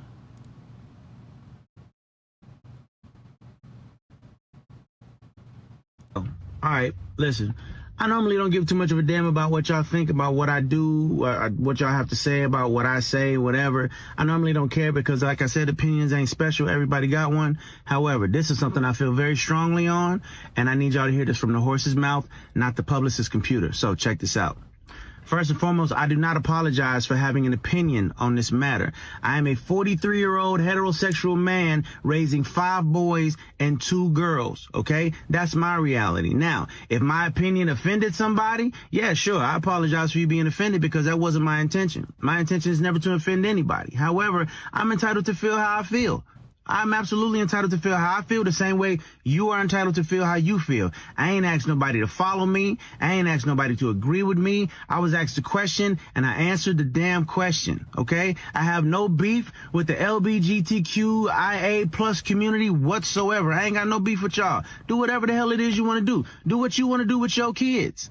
However, somebody asked my opinion on this matter, and this is how I feel. I will never be okay with allowing a child to make a decision that detrimental to their life. I will never be okay with that. I don't care. I definitely plan to educate myself a little bit more on this matter. However, I doubt that there's any book anywhere or any opinion that somebody's going to tell me that's going to make me okay with letting a child make a decision like that. That's just period, point blank, and that's how I feel. If I get canceled for this, then you know what? Maybe this is a world where they don't need a Neo no more, all right? And I got no problem with that. I'm a hustler, all right? I'll figure it out. I got kids to raise, and I'm going to do that regardless. So with that being said, y'all have a good day. I love everybody. Live how you want to live, love how you want to love, but your opinion is yours. Speak your opinion as much as you damn well feel like it. Because as I said, they're not important. They're not special. Everybody got one, and you're entitled to it. I'm entitled to mine, all right? Y'all feel how y'all want to feel. Have a great day. It's Neo. Peace and love. Okay, that's a far cry from the news we got. So hold on a second. So wait a second. What's going on, loved ones? Wait a second. Neo. Why do I have an apology here from him? Did somebody fabricate this apology? Is this fake? Oh, this is his. That's his real Twitter account. All right, so let's read the apology here. It says, after much reflection, I'd like to express my deepest apologies to anyone that I may have hurt with my comments on parenting and gender identity. I've always been an advocate for love and inclusivity of the rainbow community, so I understand how my comments could have been interpreted as insensitive and offensive. Gender identity is nuanced, and I can honestly admit that I plan to better educate myself on the topic so I can approach the future conversation with empathy. At the end of the day, I lead with love and support everyone's freedom of expression and pursuit of happiness. Oh, okay. I see this apology does pair well with what we just saw on our screen here. So he did stand 10 toes down. You know, this is your usual, like Rook said, this is your usual same apology. You know, I apologize if anybody's offended. You know, the usual going through the motion situation. But that video, this right here, the video where he says otherwise, hey, you know, more power to him. I appreciate that. Why is Iggy trending with Alabama? Iggy Azalea wrote a letter of support for Tory Lanez ahead of his sentencing for shooting Meg Thee Stallion. Oh, God. Here we go. The Rook called this too. She called it too. And what better to divide the black community than a pog? Hotep, you're a genius. Hotepjesus.com. Yep. All it took was one white woman. Now niggas is divided just that fast. Wow. What happened with Neymar? All right, let's go to the last topic. We're going to open up phone lines. Tag. Oh, he told PSG he wants to leave. Uh-oh. All right, anyway. Text 202-596-5631, 202-596-5631. If you want to get in line for these phone calls, we're going to the phone lines right after this story here, which is going to be really brief. PayPal says they're unveiling a new stablecoin, PYUSD. It's designed for payments and is backed by highly liquid and secure assets. Starting today and rolling out in the next few weeks, you'll be able to buy, sell, and hold and transfer PayPal USD. Man, this is... Well, first of all, if you don't have the Pally wallet, PALI, if you don't have a Pally wallet, you can already see you're behind the eight ball. You're a boomer. There's no hope for you. just give up on life because you obviously don't know which way the future is going. PayPal is rolling out their own cryptocurrency. PayPal. Check my bags this morning. My bags are up. We got a little bit of a pump on this news, thanks to PayPal co-signing.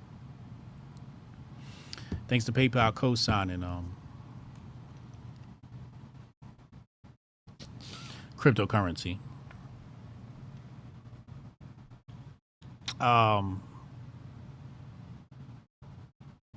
It's very interesting. How does all this connect with?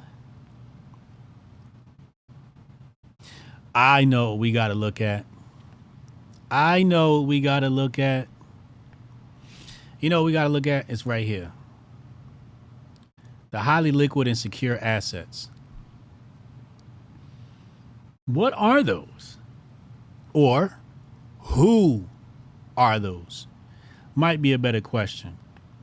Who's holding these assets? Whose assets are they? Because it says here, highly liquid. So it ain't real estate. It ain't land, because land and real estate is not liquid. What are they holding? Are they holding Bitcoin? Are they holding Syscoin? What are they holding? What is the assets? Is it USD? And how does this tie into the CBDC?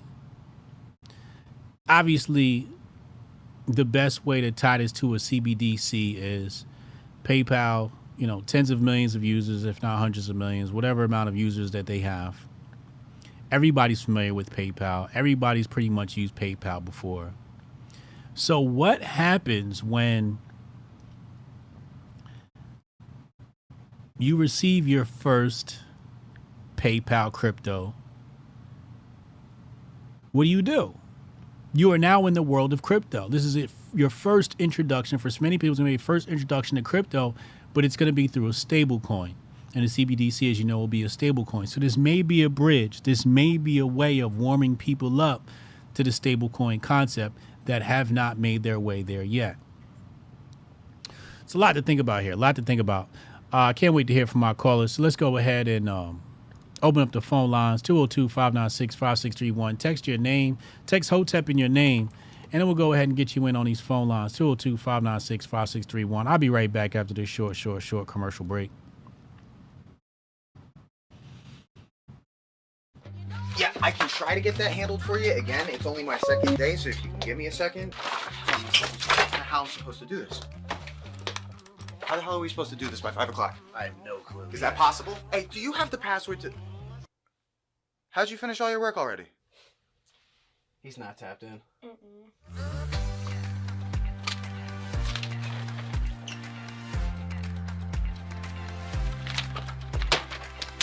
How'd you get that done so quick?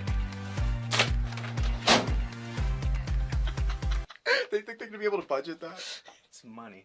That's money right there. You understand? You guys finished your work 6 hours early? He's not tapped in.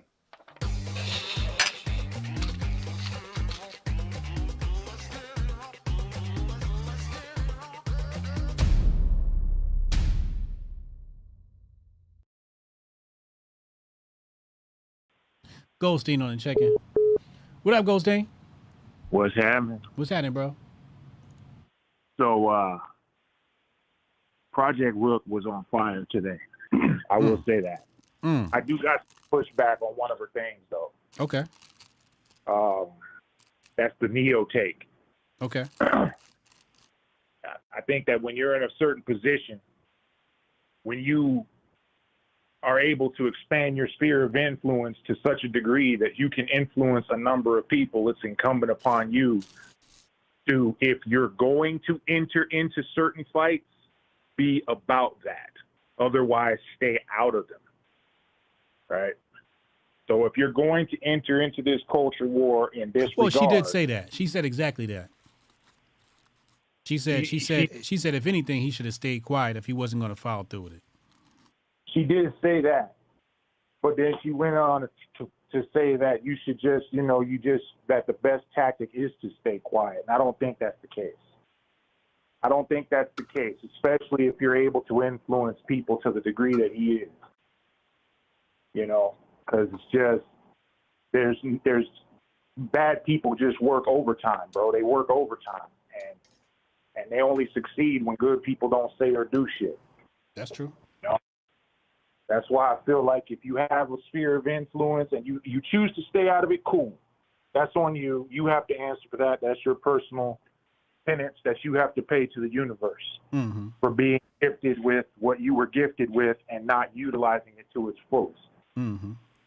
But if you get in and then supposedly switch courses, you should have just stayed out, because now you're worse off than just not saying nothing. Which, in this particular instance, now that I've seen, does not apply. He stayed with it. Yeah. Which is a good thing. Because I was ready to light his monkey ass up, boy. Hey, I was ready to light him up. It's a good thing I got that video out there. Yeah, because look, the bitch, like you said, Vlad TV instantly means you're being recorded, nigga. You're being recorded, and that's just how that is, right? That nigga said if I've ever seen one. But you could just tell, without even Vlad TV being in the corner, just the way they got his ass. Look, the nigga is a simp, all right? He's a simp who makes love music for the women and all that. And I guess if that's your thing, that's your thing, whatever.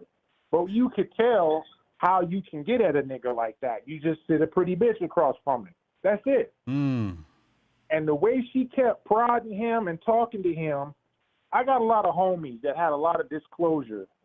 So you get to listen to the tapes that got them hemped up when they on the phone with a undercover.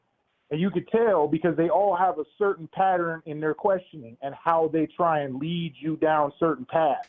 It's not quite incrimination, but it's textbook. They teach these niggas how to do that.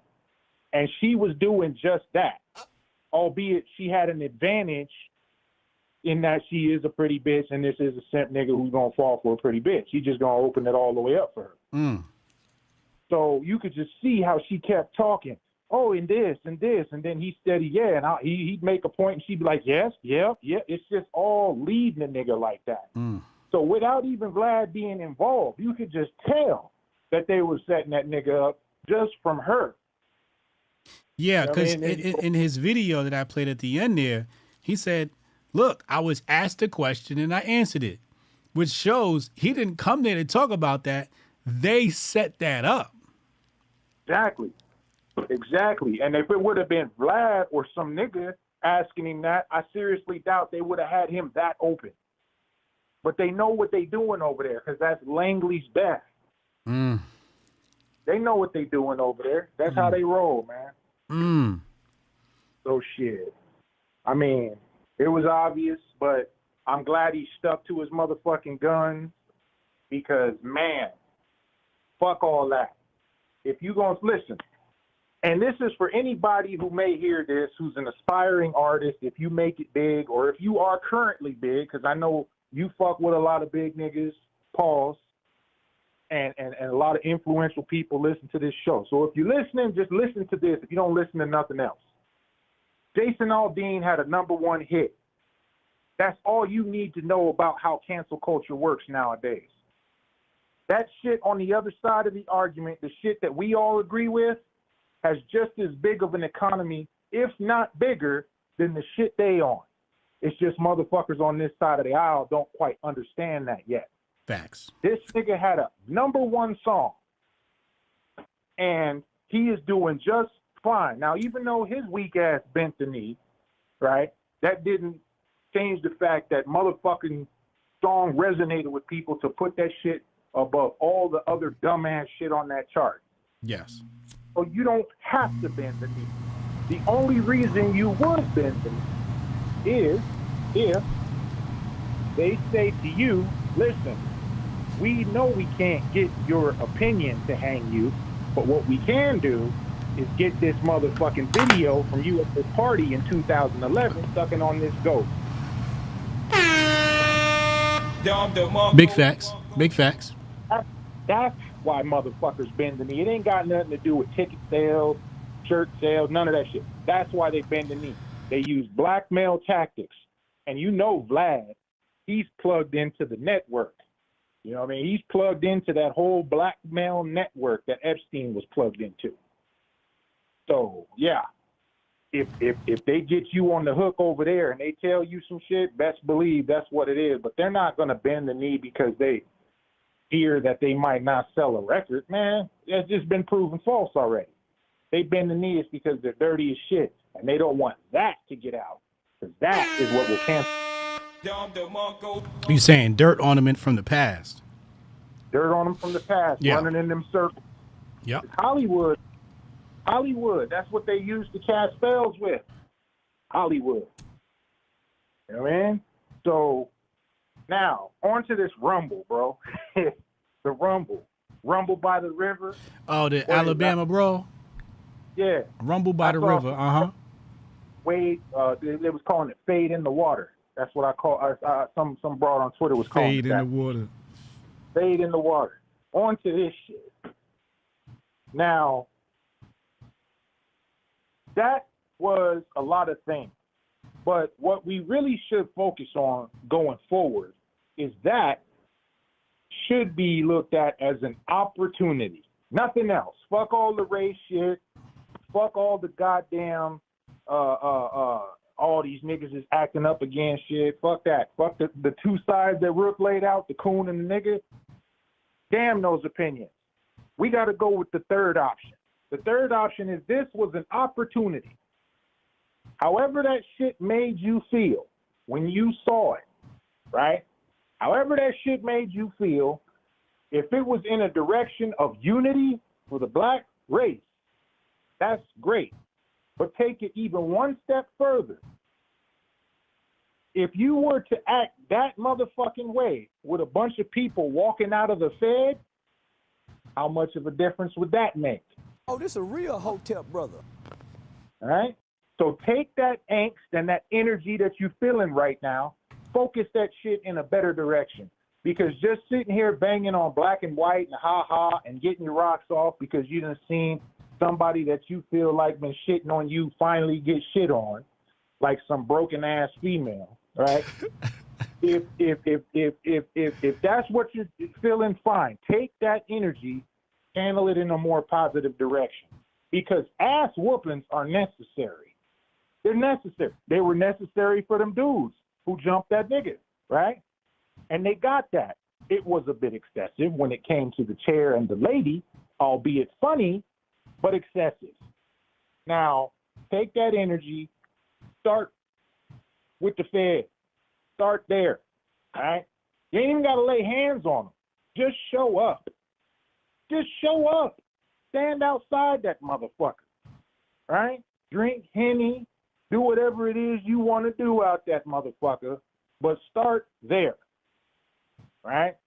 That's the energy you need to be bringing to the real problems that face this goddamn country and our people, if you want to leave it on an our people basis. But I think you should expand past that too, because there's a lot of white people that get shitted on by the Fed, a lot of other people that get shitted on by the Fed. And at that point, when you're talking about the Fed, you got to start talking about counting heads at that point. So you can't just exclude motherfuckers because you feel some type of way about roots, all right? You got to include everybody who's willing to get off in the Fed ass if they want to get off in the Fed ass. That's what you got to do. And then we can take this same energy, take the lessons that we learned from the brawl in Alabama and every successive motherfucking skirmish that I'm sure will be happening soon, take that energy, apply it to the Fed, apply it to Congress, apply it to that White House. All right? That's what you need to do. That's what troubled me with Jan 6. Because I saw everybody talking about, oh, look at these white people, Jan 6, Jan 6. I'm like, they demonstrating what your ass need to be thinking about. You need like you said, you know, y'all not even y'all demonstrating in front of all the wrong buildings. Y'all at the police precinct. Why you at the police precinct? Yeah, half them motherfuckers is following orders. I don't want motherfuckers on the chopping block that are following orders. Because I'm out here following orders, right? Right. I want the motherfuckers who are making those orders. Correct. And until you can start negotiating with them, whether by hook or crook, until you can start negotiating with them, don't come to me with no dumbass shit. Big facts. Protesting over here, rioting over here because they blocking the path. Get their ass out the way. Sure. Trying to make this shit a national holiday that niggas can focus around, you can kiss my ass with that. That seems like some FBI shit to me. That seems like some misdirection shit. Oh, we can't have this type of energy bubbling up too fucking hard. So here's what we're going to do. We're going to amplify all the niggas that's on some nonsense on all these different social media networks, amplify their shit, put that on everybody's timeline. Even motherfuckers who can't speak English, just slap it on their shit too. Amplify that shit. So that way they don't take that energy and apply it where it needs to be. We can direct it.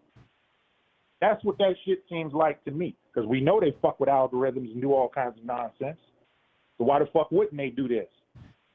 You know what I mean? Yep.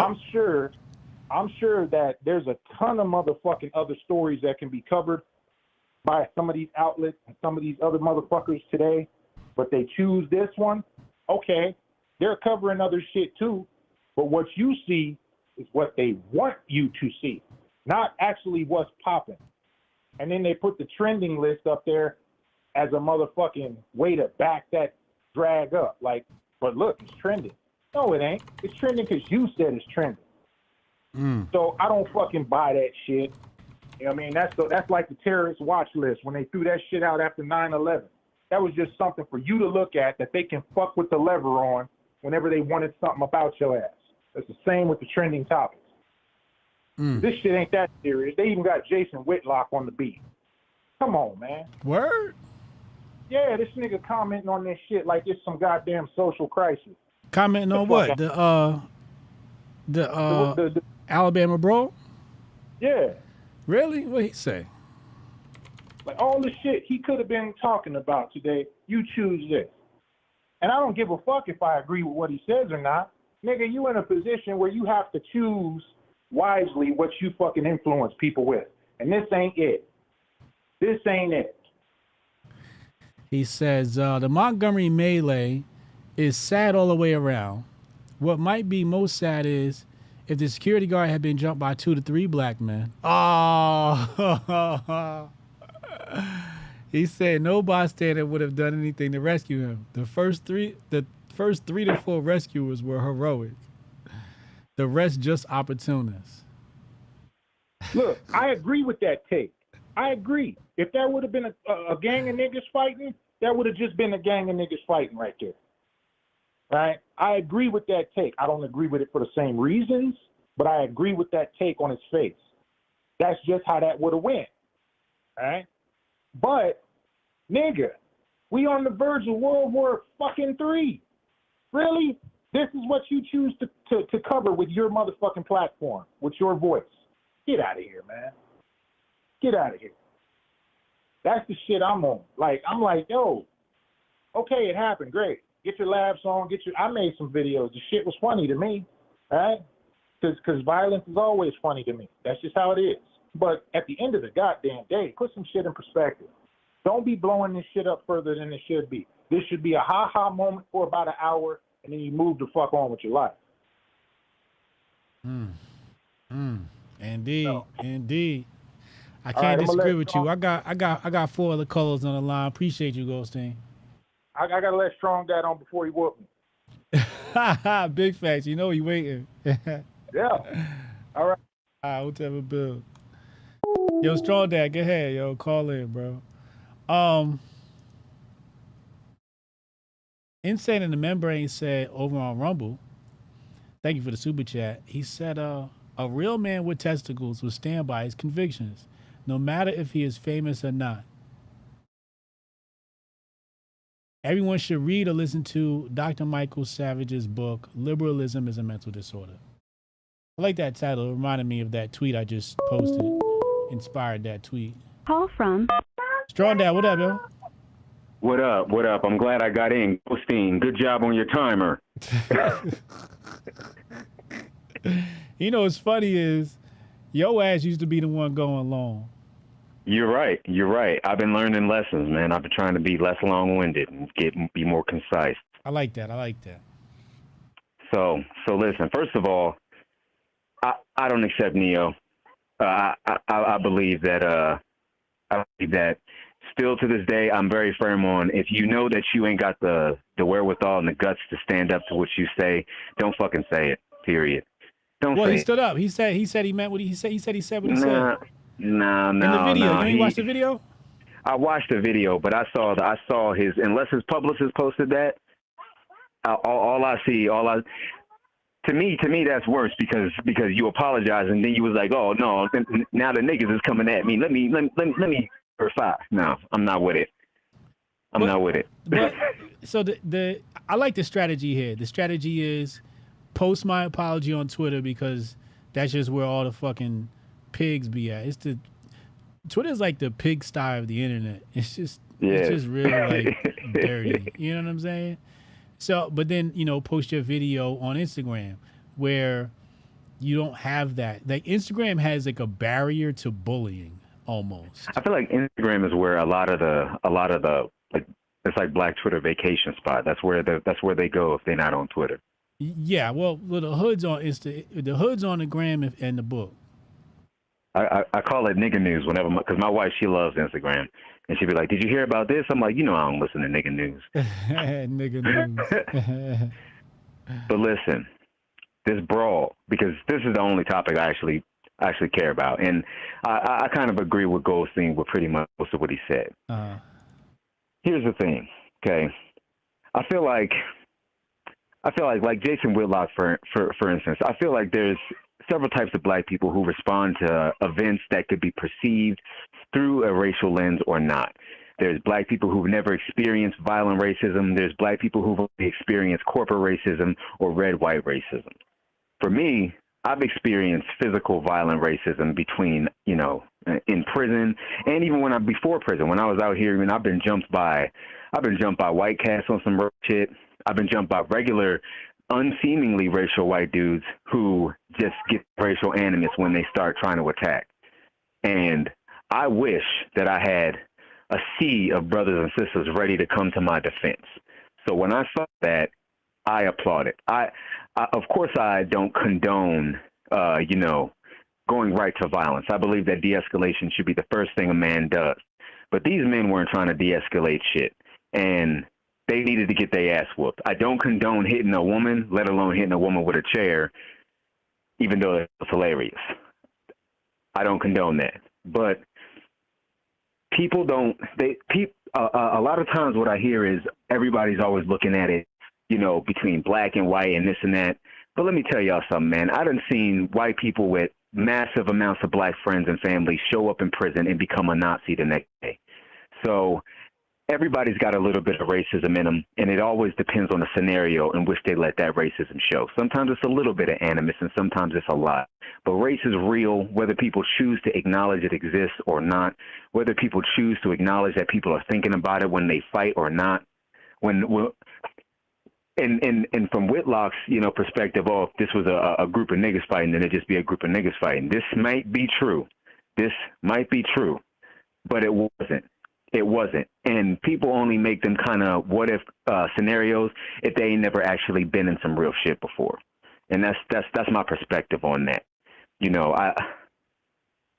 got to actually know what it's like to be jumped by a bunch of white dudes before you can have a spicy take like that. I've been jumped by, a bunch of white dudes. When I was locked up, my first fight was with a Nazi, was with a 211.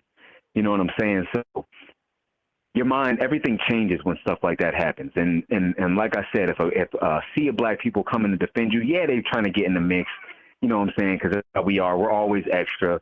We're always trying to get involved in something. You know what I mean? But who cares? Who cares? I bet you that Black man felt imagine how he felt seeing all them people come to his defense, seeing how angry everybody got.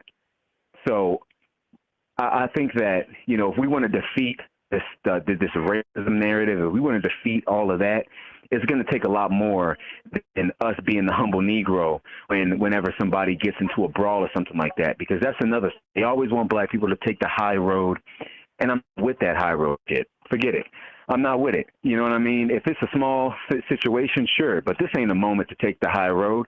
They ain't taking the high road when we getting stomped. They still calling, granted, I don't agree with the whole George Floyd narrative. They still calling this nigga Saint Floyd and shit and clowning black people. Like, I don't care. We don't need to take the high road every time. Sometimes you gotta put your coon mind to the side and live in the nigga moment, and that's a nigga moment worth living in. You know what I'm saying? And if this becomes something, right, maybe black people will actually work with each other. Be black people, like, we need anything positive where we show a monicum of loyalty to each other to be amplified instead of, because right now division is all they amplify. All they do is amplify division between black people. And if we don't ever have a moment where we start amplifying things like this, then that's all it's ever going to be, is just division being amplified. I disagree.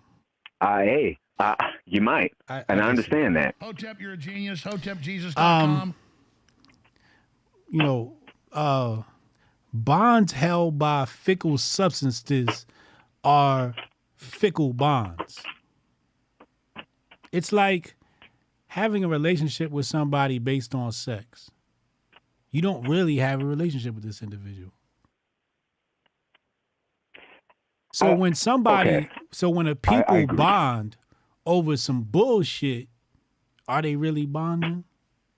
I agree, but how long are we going to hold up that point waiting for something real to bond us? Because this is like the voting thing. This is like the voting thing. Just like the voting thing. I'll wait, Strong Dad. I'll wait. I don't want a bunch of... We all already done. By the time we get to a real bond, you would have broken so many fake bonds on the way. I'm just sitting back watching, eating my plantain chips, laughing at y'all creating these fake bonds that break 2 minutes later. But if we had a real bond, something as trivial as the Tory Lanez verdict wouldn't be able to break us. Something as trivial as Iggy Azalea, the white rapper chick, the punk rapper chick, wouldn't be able to break us. So it would have to be a real event in order to bond us, not some fake shit. This is where I believe we have to separate the internet. This is where we have to separate the internet from the real world, because in the real world, I guarantee you the majority of them black folk, if they're in close proximity with each other, are going to have a longer lasting bond than niggas on the internet. Niggas on the internet are always going to be divided. Don't no pog divide me from nothing, because I've been in these streets for real. So every black person who's actually been about that shit or been in that shit for real, they're going to come closer together. But the ones who are always about that bullshit, yeah, they're going to get divided, but that's the internet. They're not going to get divided in the street. The black folk who went out there and brawled, some of them might not even be neighbors. They best friends now. They got each other's number. Numbers were exchanged. I'm telling you, I've been in some situation with some brothers and some sisters where after that event, we became closer. Even out here when we were protesting, you know what I'm saying? And when all them white liberals came after us, that could have been a fake bond that we created with each other. But now I got lifelong brothers and sisters and an Ethiopian community to boot who we all communicate with now. We've all elevated past that fake bond into something real because it's a real moment. And yes, it is true, the bond itself might be superficial, but on the ground, that bond isn't superficial. Only on the internet is that bond superficial. Niggas a bond over a fucking chicken wing. Give me a fucking break. Niggas will bond over a chicken wing. Break, bro. Niggas will bond over a chicken wing. This is true. Niggas a bond over two things can exist. Two things can exist in the same space. All I'm saying is, when a sick nigga is finally healed, he'll find out he's surrounded by a bunch of sick niggas. Facts. All I see is a bunch of sick niggas. If you looked at the video and you said, yes, this was a win for black people, you's a sick nigga. Hold on. Matter of fact, I got a button for these niggas. Hold on. Where is it? And I'm going to tell you why. This is a sick Negro. No, you can't use I'm him gonna tell because you why. Khaled would have disagreed with I'd you have on roasted that. his ass the same way because I think he would have agreed with me. He would have agreed with me. I'm telling you. No, I'm going to explain why. I'm going to What did explain why. Khaled do in Alabama, though? I'm going to explain why. Because you niggas give a fuck about white people too fucking much. No, it's not even that. Hold it's up. Not I'm even not that. done yet. The fact that this made you feel good lets you know how strong the bond is between you and white folks. I'm a hill nigga. When I say I'm a hill nigga, I felt nothing when I saw this shit. It was another fucking video to talk about on the Grift Report. I felt absolutely nothing. You know why? Because I'm a healed nigga. And you know what? A healed nigga is the most dangerous nigga because y'all don't know which way I'm going to go next because I'm a healed nigga. A sick nigga is always going to give you the same symptoms over and over again, and you can manage those easier because you know what they are. Niggas is sick. Y'all niggas is sick. And the only thing I wish for y'all is healing. Listen. You need a couple of white folks to give you a fucking hug or something. I gotta disagree. Because you sick. When you healed, you will understand. I gotta disagree. I got white friends who I mean, I'm a skateboarder. I've been skating since '93. When I came out here to Colorado, every person that ever defended me against some racist shit was another white dude. So it's not about even being, now I'm going to say that those people down there fighting, obviously they're inflamed by these white dudes jumping this black man, right? They wouldn't be inflamed if it was a brother maybe getting jumped, right? But there's a whole entire, this is discounting a whole entire section of us who get inflamed when we see a man getting jumped. When you're locked up and you see a dude getting jumped, no matter who they're getting jumped by, your first action or thought is to defend him because it ain't right. He should be getting the ones or she shouldn't be getting it at all. Nigga, so it's not if about, I drove down the street and I seen a nigga getting his ass whooped by some Asians, if I drove down the street and I seen a nigga getting his ass whooped by some white folks, if I saw a nigga getting his ass beat by some black folks, I'm driving past all three niggas. I'm not. If now, granted, I have a lot to lose, so this is a different scenario. I'm gonna look. I'll be like, do I know that? I don't know that nigga. I don't know what that nigga did. Shouldn't have been stealing. I got a lot to lose now. I got a lot to lose now, so it's a different scenario. Here come Unc in the chat with the coon emojis. I know Mr. Coon ain't talking.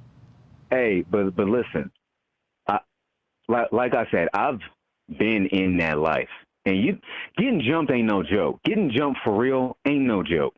And I can't stand by and see a lone individual get jumped by anybody. And now that I have something to lose, it's a lot different. Now that I got a family to take care of, it's a lot different. But I'm going to tell you what, if my neighbor's getting jumped out there in the front, I'm coming out there to help my neighbor out, regardless of his skin color, regardless of what he looked like.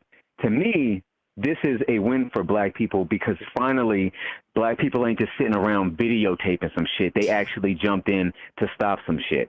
But it's not a win because they beat up on white dudes. It's a win because they protected an individual getting attacked instead of using their phone. It's a L because you niggas give a fuck. No, man. That's the problem with people these days. People these days, they walk past someone in the street. You know what I'm saying? Like, we need people who are ready to protect white other men people. be setting y'all up from a mile around the corner. Y'all didn't even because see these white men would have protected their own too. I'm gonna show you how. I'm gonna show you how. This is the part y'all all miss. Your koofies ain't on tight today. I'm gonna tell you how. What they always been saying, race war. It's gonna be a race war in America. Race war. It doesn't have to be. And they've that, been though. stoking the right. They've been stoking black folks. I'm not even gonna say the left. They've been stoking the right. They've been stoking the right. But really, what they're stoking is allies. The white man and the black man politically are more aligned than they are with the left. Politically. Right. And partly ideologically, right? Right, we know that. Okay. So if you are the master, what you would do is you would separate these two by creating a conflict. So when they get black people riled up, this is why I said this is a fake bond. They get black people riled up. Now, some people going to look at this shit and go, oh shit, the revolution on. They're going to go out, they're going to pop an innocent white person, they end up in jail, blah, blah, blah. A lot of negative can come from ignorant people watching this and thinking it's a green light on white folks. And then just like that, more shit starts. This is because people are emotionally invested in an isolated incident in the middle of fucking Alabama. Alabama is probably one of the most racist places on earth, but the rest of us don't live in Alabama, so we don't need to have an Alabama mindset. Right. All we had to do was say, yo, who got arrested? Make sure them GoFundMes is good. Did you see the GoFundMe go around? Hey man, did you see the GoFundMe go around yet? You hit a nigga in the head with a chair. White folks would have had a GoFundMe money today. I'm just saying, where the GoFundMe's at? Y'all seen the link? No, GoFundMe's is for that black man who defended that woman on the train the same way Daniel Penny defended his people on the train. That's a GoFundMe situation. A dude hitting a woman in the head with a chair, bro, I'm not you got talking to about sit him. down. I'm not talking about him. Okay. What I'm saying is a reward. I'm not talking about. See, again, this is why I don't understand why y'all keep including the state. I'm not thinking about people that are incarcerated. I'm talking about if you deem these people heroes, you should fucking bless their bank account. No, they're not heroes. It's not a heroic act because, like I said, you should always attempt a de-escalation before any type of violence. So now you're saying the incident wasn't good then? This is what I'm saying because two things can exist in the same Was the space. situation good or not? The situation was not good. The situation was not good.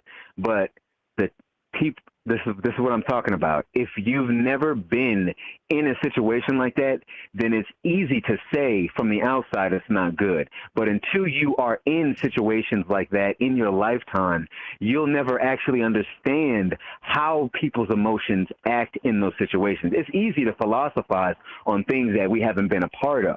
It was easy for me to philosophize on people, you know what I'm saying, minding their business in X, Y, and Z before I actually was involved in my first race riot in prison or in my first riot period or the first time I got jumped. Now when I see it, I have a different perspective on it because I have experience with it.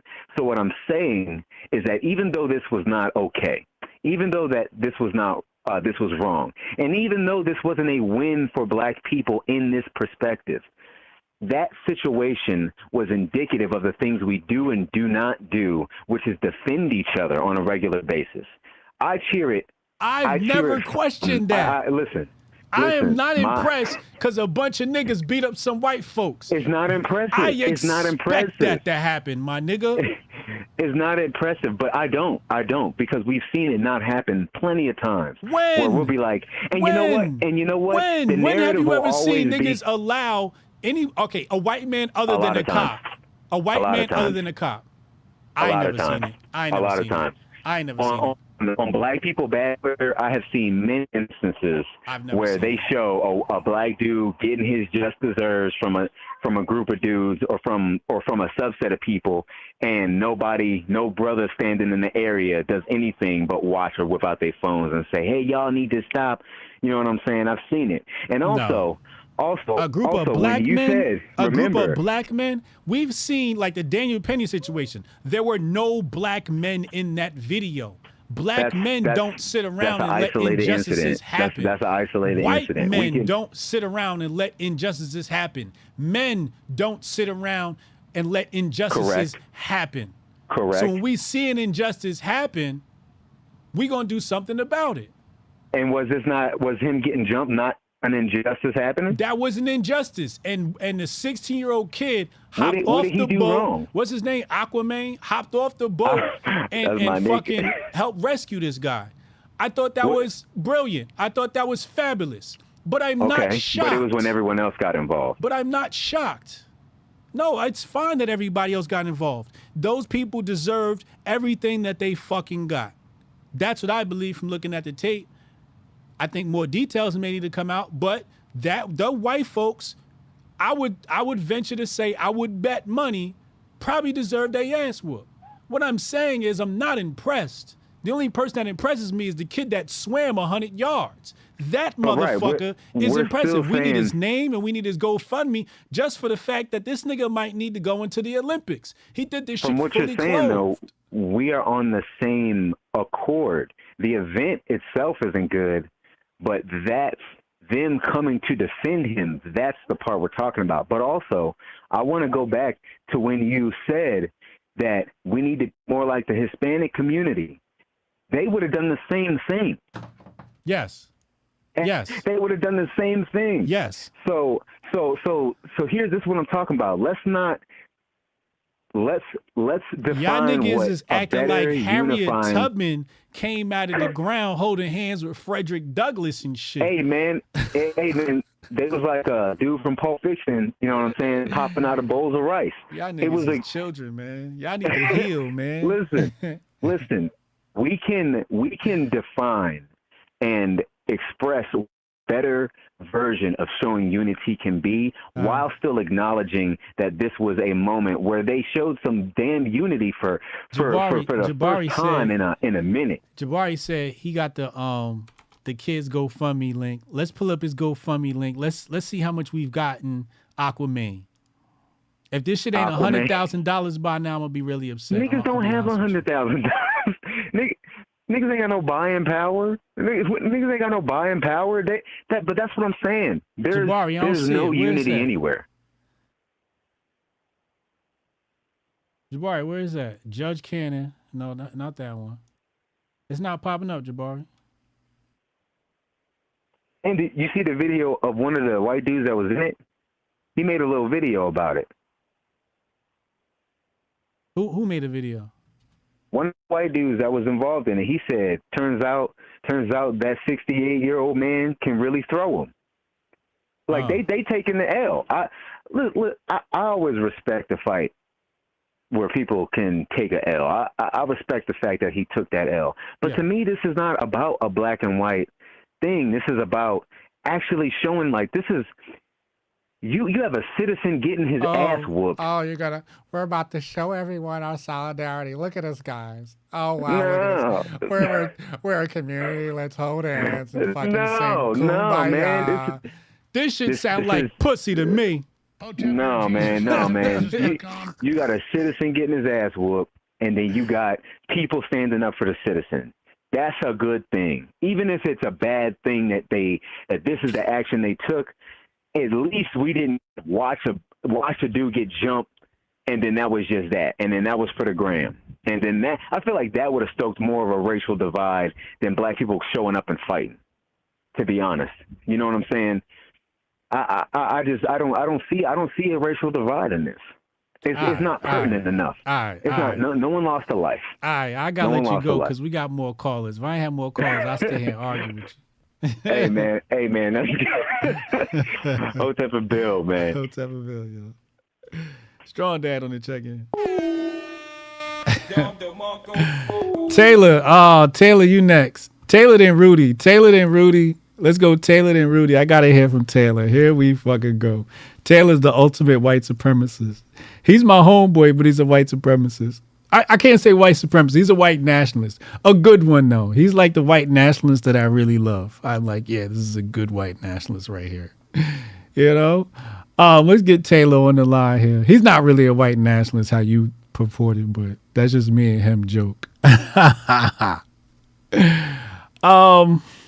Okay, the swimmer is... Oh, here it is. We got it. Where's the link? Call from... Yo, Taylor, what up, yo? Hey, happy Monday. Happy Monday, right? Yeah, Monday.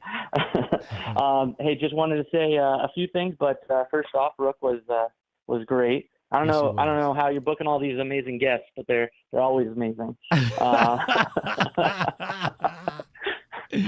out to my white handlers. I'm gonna go down a list real fast and start with Prager. I do not defend what Prager had to say. Oh, thank God. I do want to say this is consistent with who he is. Okay. He has always preached it doesn't matter like how you feel inside, it matters what you do, what your actions are. Yeah. He's the type of person that has argued controversially recently that it's okay to watch porn if it helps you stop having an affair with your wife. And Ben Shapiro was arguing against him, saying that no, that's an unacceptable way of being in a marriage. So I think it comes down to that really root classical Judaism Orthodox practice of just being based around your action. I just want to say that even though it's really odd and weird, it is still very consistent with his philosophy. Does that make any sense? Absolutely. Yeah. Next thing, Neo. I knew a little bit of Neo songs. I didn't know anything about him.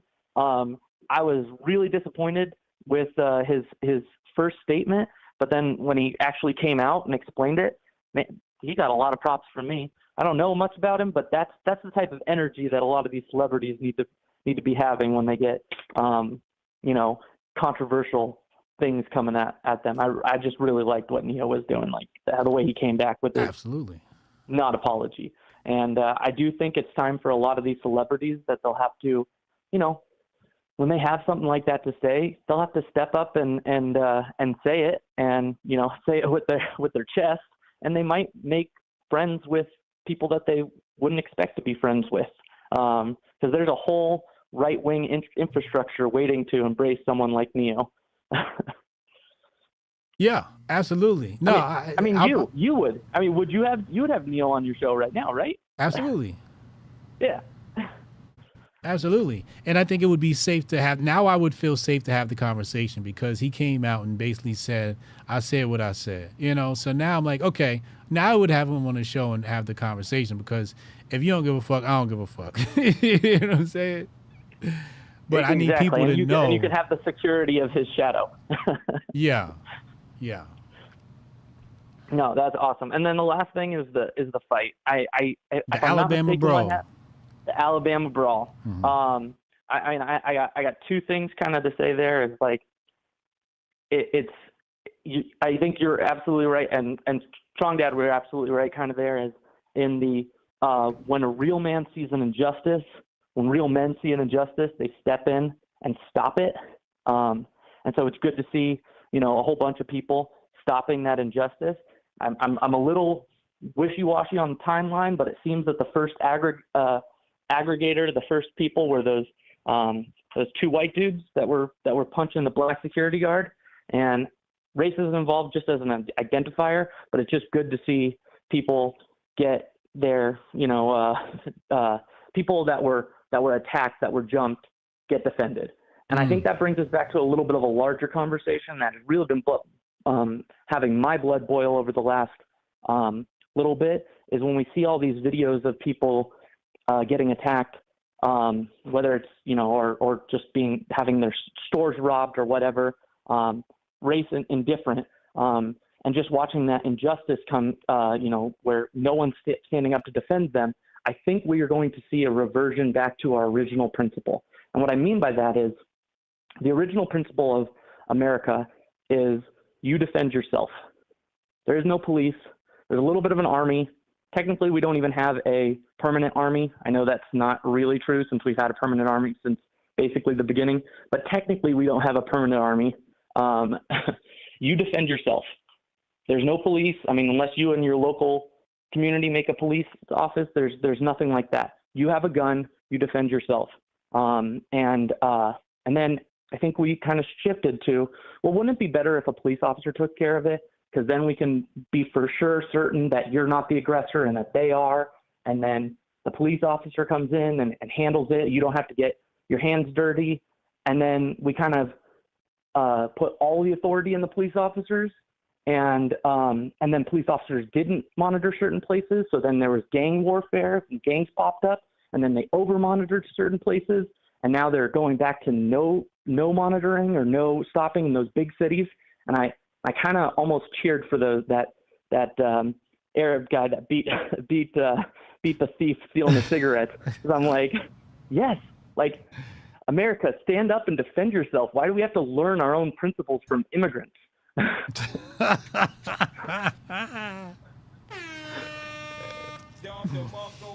Whoop his ass.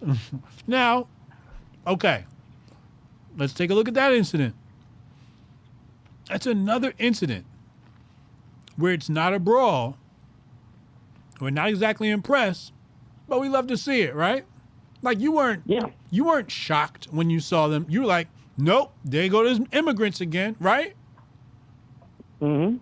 You didn't. Did that video shock you when you saw immigrants whooping his ass, or would you say that's typical behavior for how they might deal with a thief?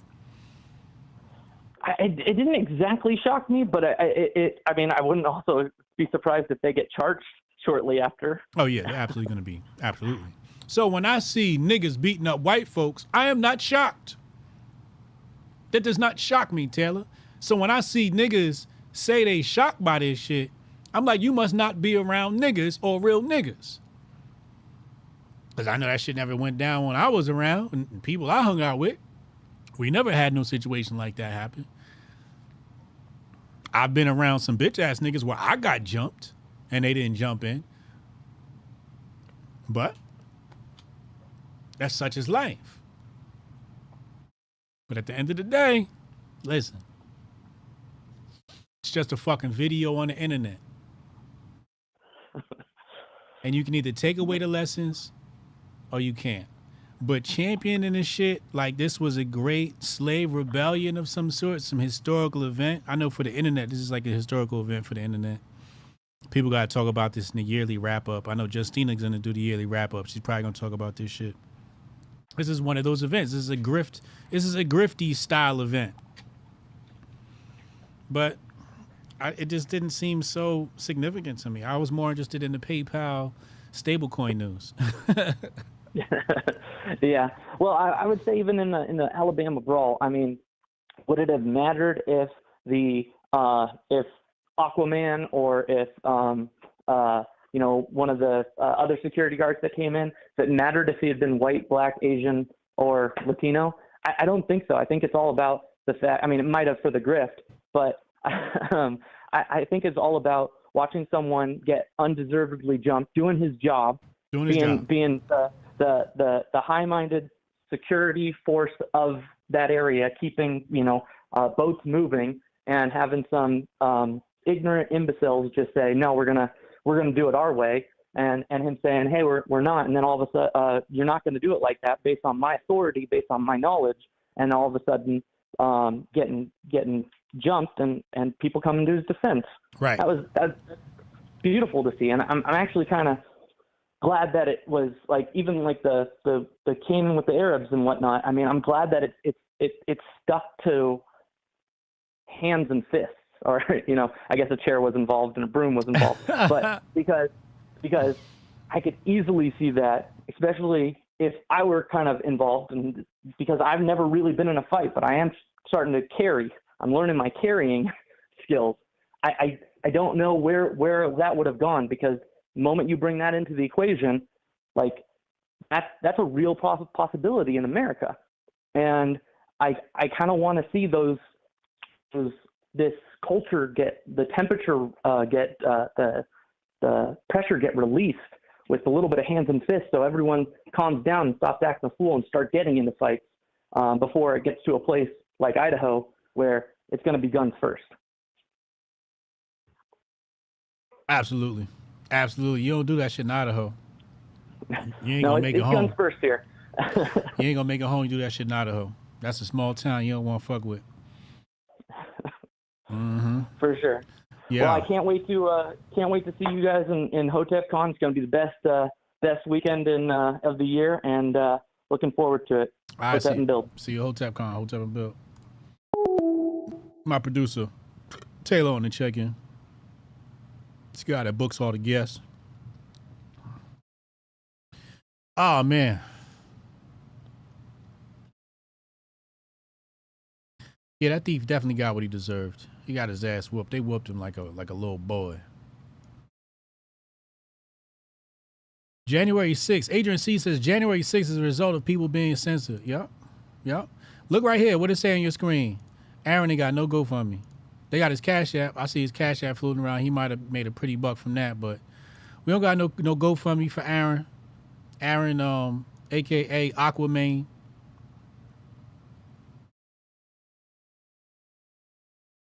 Here's his parents right here. Official statement. Where the Grift at?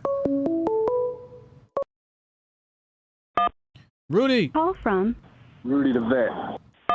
Rudy, what up, man? What's going on, brother? How you doing today, man? What's good, yo? Happy Monday, Hotep and Bill, man. Yes, sir. All right. Today's been a low IQ day, man. Low IQ. Sorry, man, but anybody, you guys all got played by the fucking internet, man. Yep. Fucking Twitter. Twitter got the only one who came in, like, I'm not saying, Sean Day, you know I love you, bro, but I've been jumped by a bunch of black guys. I don't hold that against nobody, man. Wrong place, wrong time, dude. Yeah. You can't hold. I understand where he went to the primal instinct with it, but I mean, you're better than that, man. I've listened to you talk a million times. Your mentality's so much above that, bro. Don't fall back into that primal shit, man. Word. Goldstein was the only one right today, man. Where's all this energy for the people who divide us, man? Right. They rob us and divide us. None of that energy for them.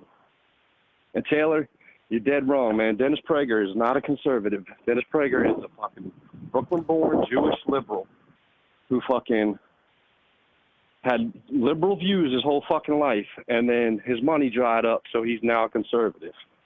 Sam Harris, brother, don't ever tie white people with that guy, dude.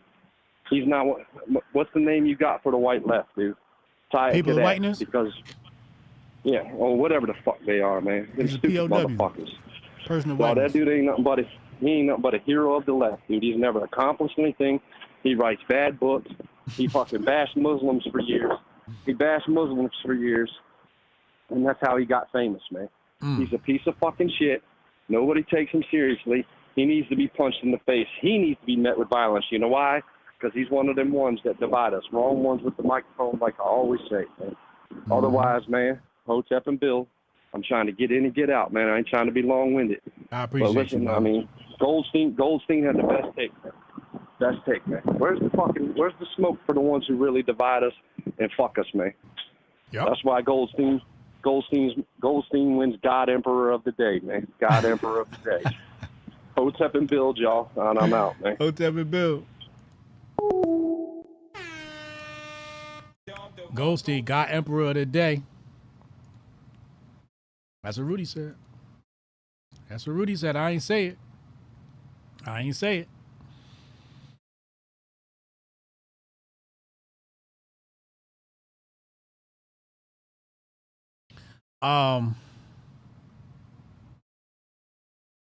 We had a president, Ms. Niger Joy over in Rumble said we had a president that fought in gun duels, but we're not allowed to throw fists without liability. Bunch of soy boys. Sam is mad his buddy Epstein got. Oh, man. Call from. Oh, here we go.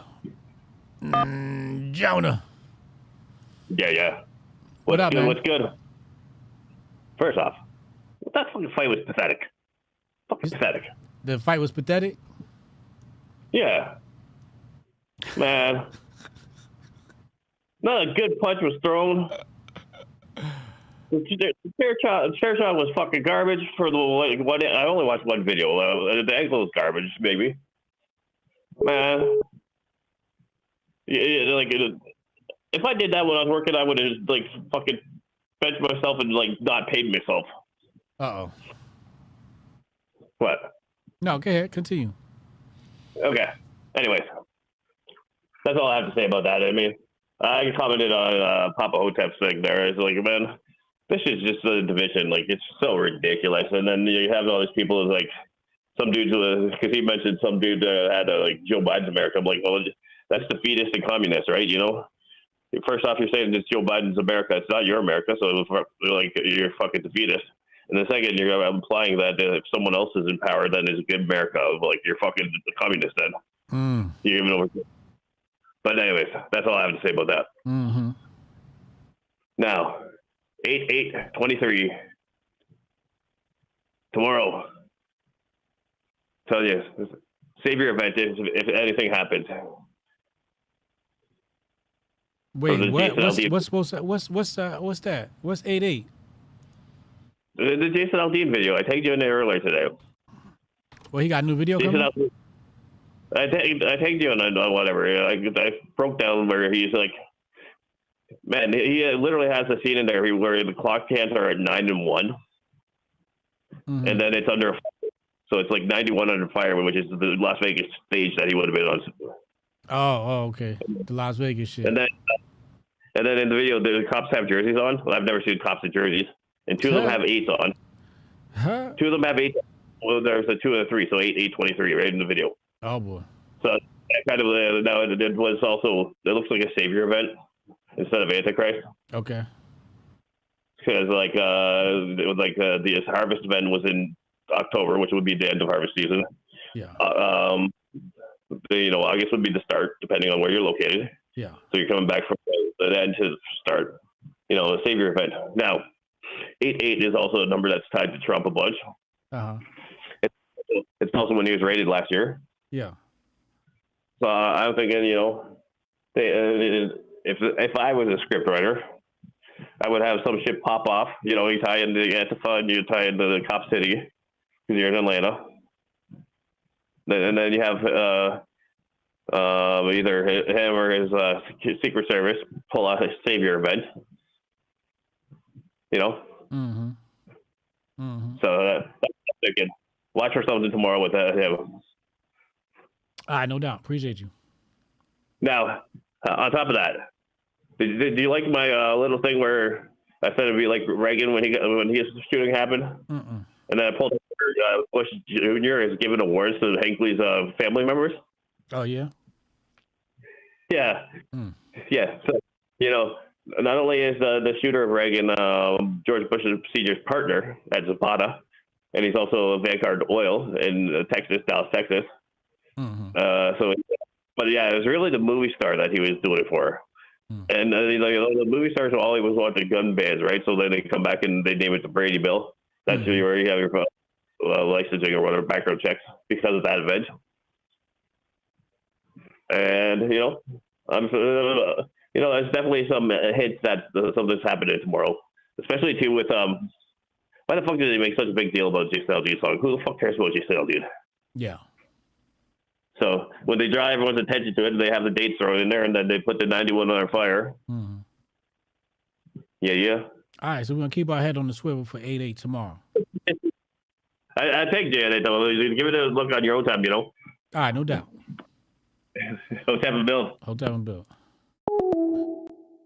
Shout out, Jonah. Yo, who is that?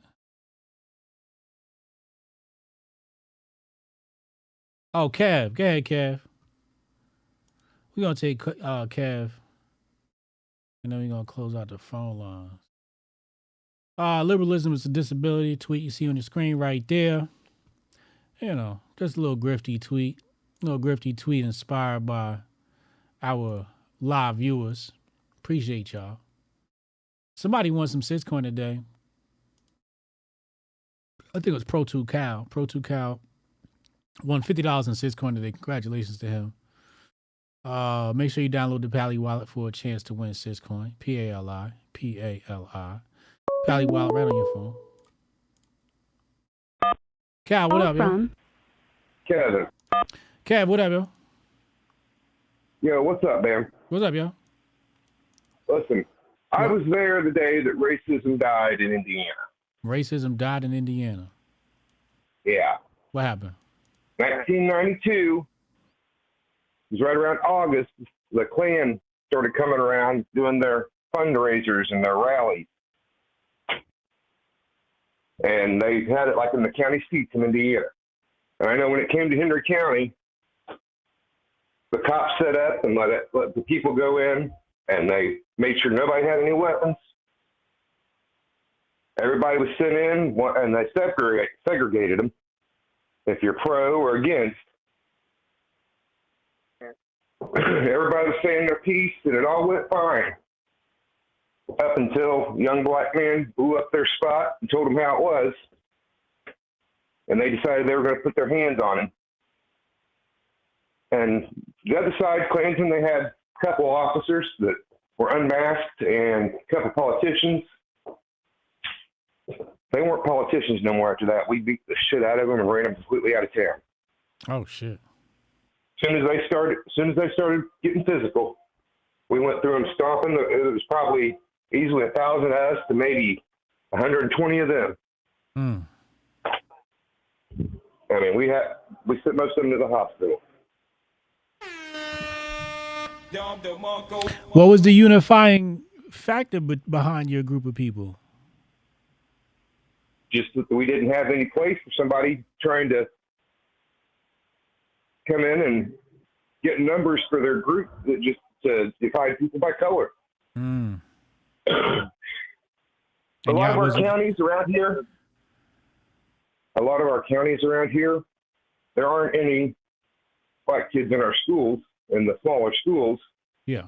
But in most of the bigger schools, we've been going to school and been friends with black kids since we were in kindergarten. Okay. So to try somebody come in and try and say, join us, he's bad. We knew better. The rest of the world knows better. And as far as prison goes, prison's about survival. If you go into prison and they segregate you, and you get on the yard, you see somebody, 4 or 5 white guys jump a black guy, and you actually stand up against them and protect the black guy. As soon as you get back to your bunk and you close your eyes, you're going to have a shiv in your back. They divide and conquer in prison for that reason. They don't want people unifying in there. Correct. That's why I said Strong Guy's wrong about that. But I'm a believer that basically this is all divide and conquer. And if you buy into the white versus black on the internet or whatever, then that's small brain. That's what they want you to do. Yep. I'm 100% certain, and I've met too many people to know that every race has proven that they can contribute and they can exhibit excellence to the point that there's no reason to diminish somebody because, or think that somebody's ignorant or slow or whatever, just because they're pigment of their skin. Big facts. And that's why they're amplifying the race right thing. They are scared to death that we're going to join up and go after the people that have actually been robbing us for hundreds of years now. They trying to divide people us. Done woke up. They can't pull that shit over on me, bro. People done woke up and realized, hey, they're just printing this money and giving it to us, and we're having to slave for it, literally. It's costing us our blood, sweat, and tears and years of our lives, and they literally just printed it. They just pushed a button in the computer. Yeah, they wanna divide us so we don't do what Goldstein said. Pull up on their block. Oh yeah. Yeah. They're the ones that's the real criminals, the real thieves. Yeah.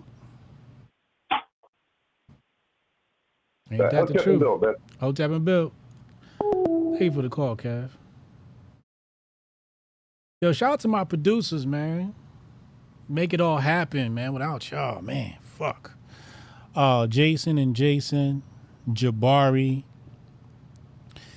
Chad, Taylor, Trish, Leah, of course, cannot forget Leah. Who else am I missing? I think that's everybody, man. Shout out to my producers. We appreciate y'all for making this show possible. It's the Grift Report. We're here daily, Monday through Friday, 2 p.m. I was going to come on yesterday, but I was like, kind of needed a rest day, man. Kind of wanted to take a rest day because I felt, first of all, it was some bullshit trending on the timeline yesterday. There was no way y'all was about to have me talking about that bullshit. So that was first of all. second of all, I didn't want to burn out.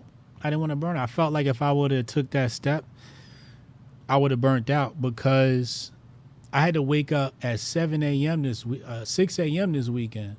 Saturday and Sunday, my kids had workouts early in the morning. So when I got home, I was fucked up, man. I ain't get no sleep, and I didn't want to bring y'all like a half-ass show where I'm like, yo, welcome to the Grift Report, like half sleep. I didn't want to do that to y'all. So I was like, if I do that, I'm gonna burn out, and it's not gonna be a good show. So I'd rather give y'all quality than give y'all some bullshit. So I didn't come in yesterday. And I think I made the right decision. You know? Because it was some bullshit trending yesterday anyway, so. Y'all didn't need to hear from me on that shit.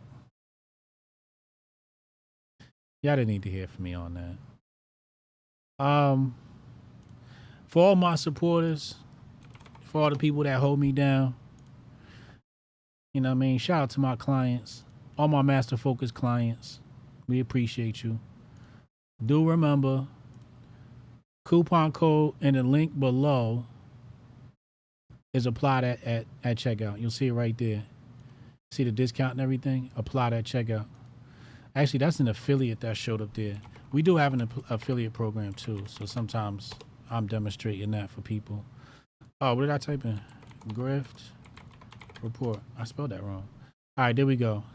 So Grift Report is the coupon code. If you hit that QR code, it'll also apply the discount. It's 30 plus 20, so it's basically half off. That QR code you see on your screen right there will apply the discount automatically. You just have to go to checkout in order to see it. Once you go to checkout, you'll see it there. And we have a lot of new products coming to this platform as well soon that I think you're all going to love and enjoy. If there's any type of supplement you'd like us to create a formula for, then let me know. And we'll add it to the board and see what sticks and what doesn't. It might be something that we've already began formulation for. So yeah, this is all herbal, all 100% natural. You know what I'm saying? So yeah, so that's your Grift Report coupon code. Just want to make sure everybody understand how to use that because there's been a lot of questions about that. Always questions about that. People emailing me, etc., etc. So just want to get that out the way. Did I read that one super chat over here? I'm pretty sure I did read that super chat because sometimes I like log out and forget. I'm like, oh shit, I didn't read the super chat. Yeah, I read that one. Okay, cool.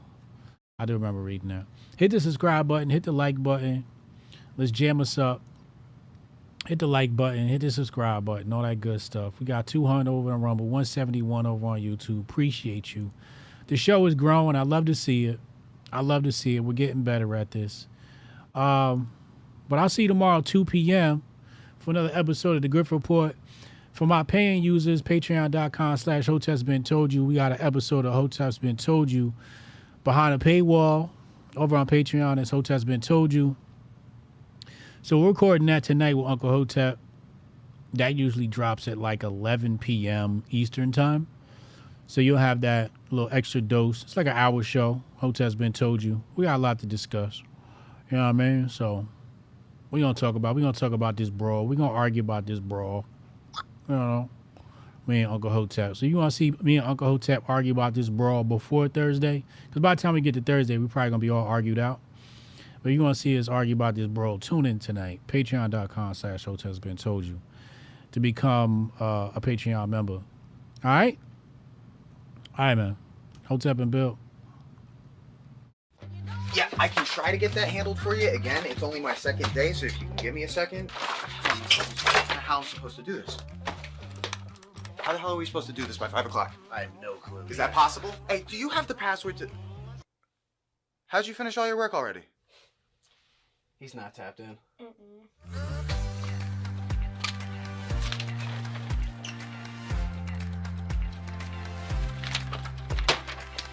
How'd you get that done so quick? They think they're gonna be able to budget that? It's money. That's money right there. You understand? You guys finished your work 6 hours early? He's not tapped in.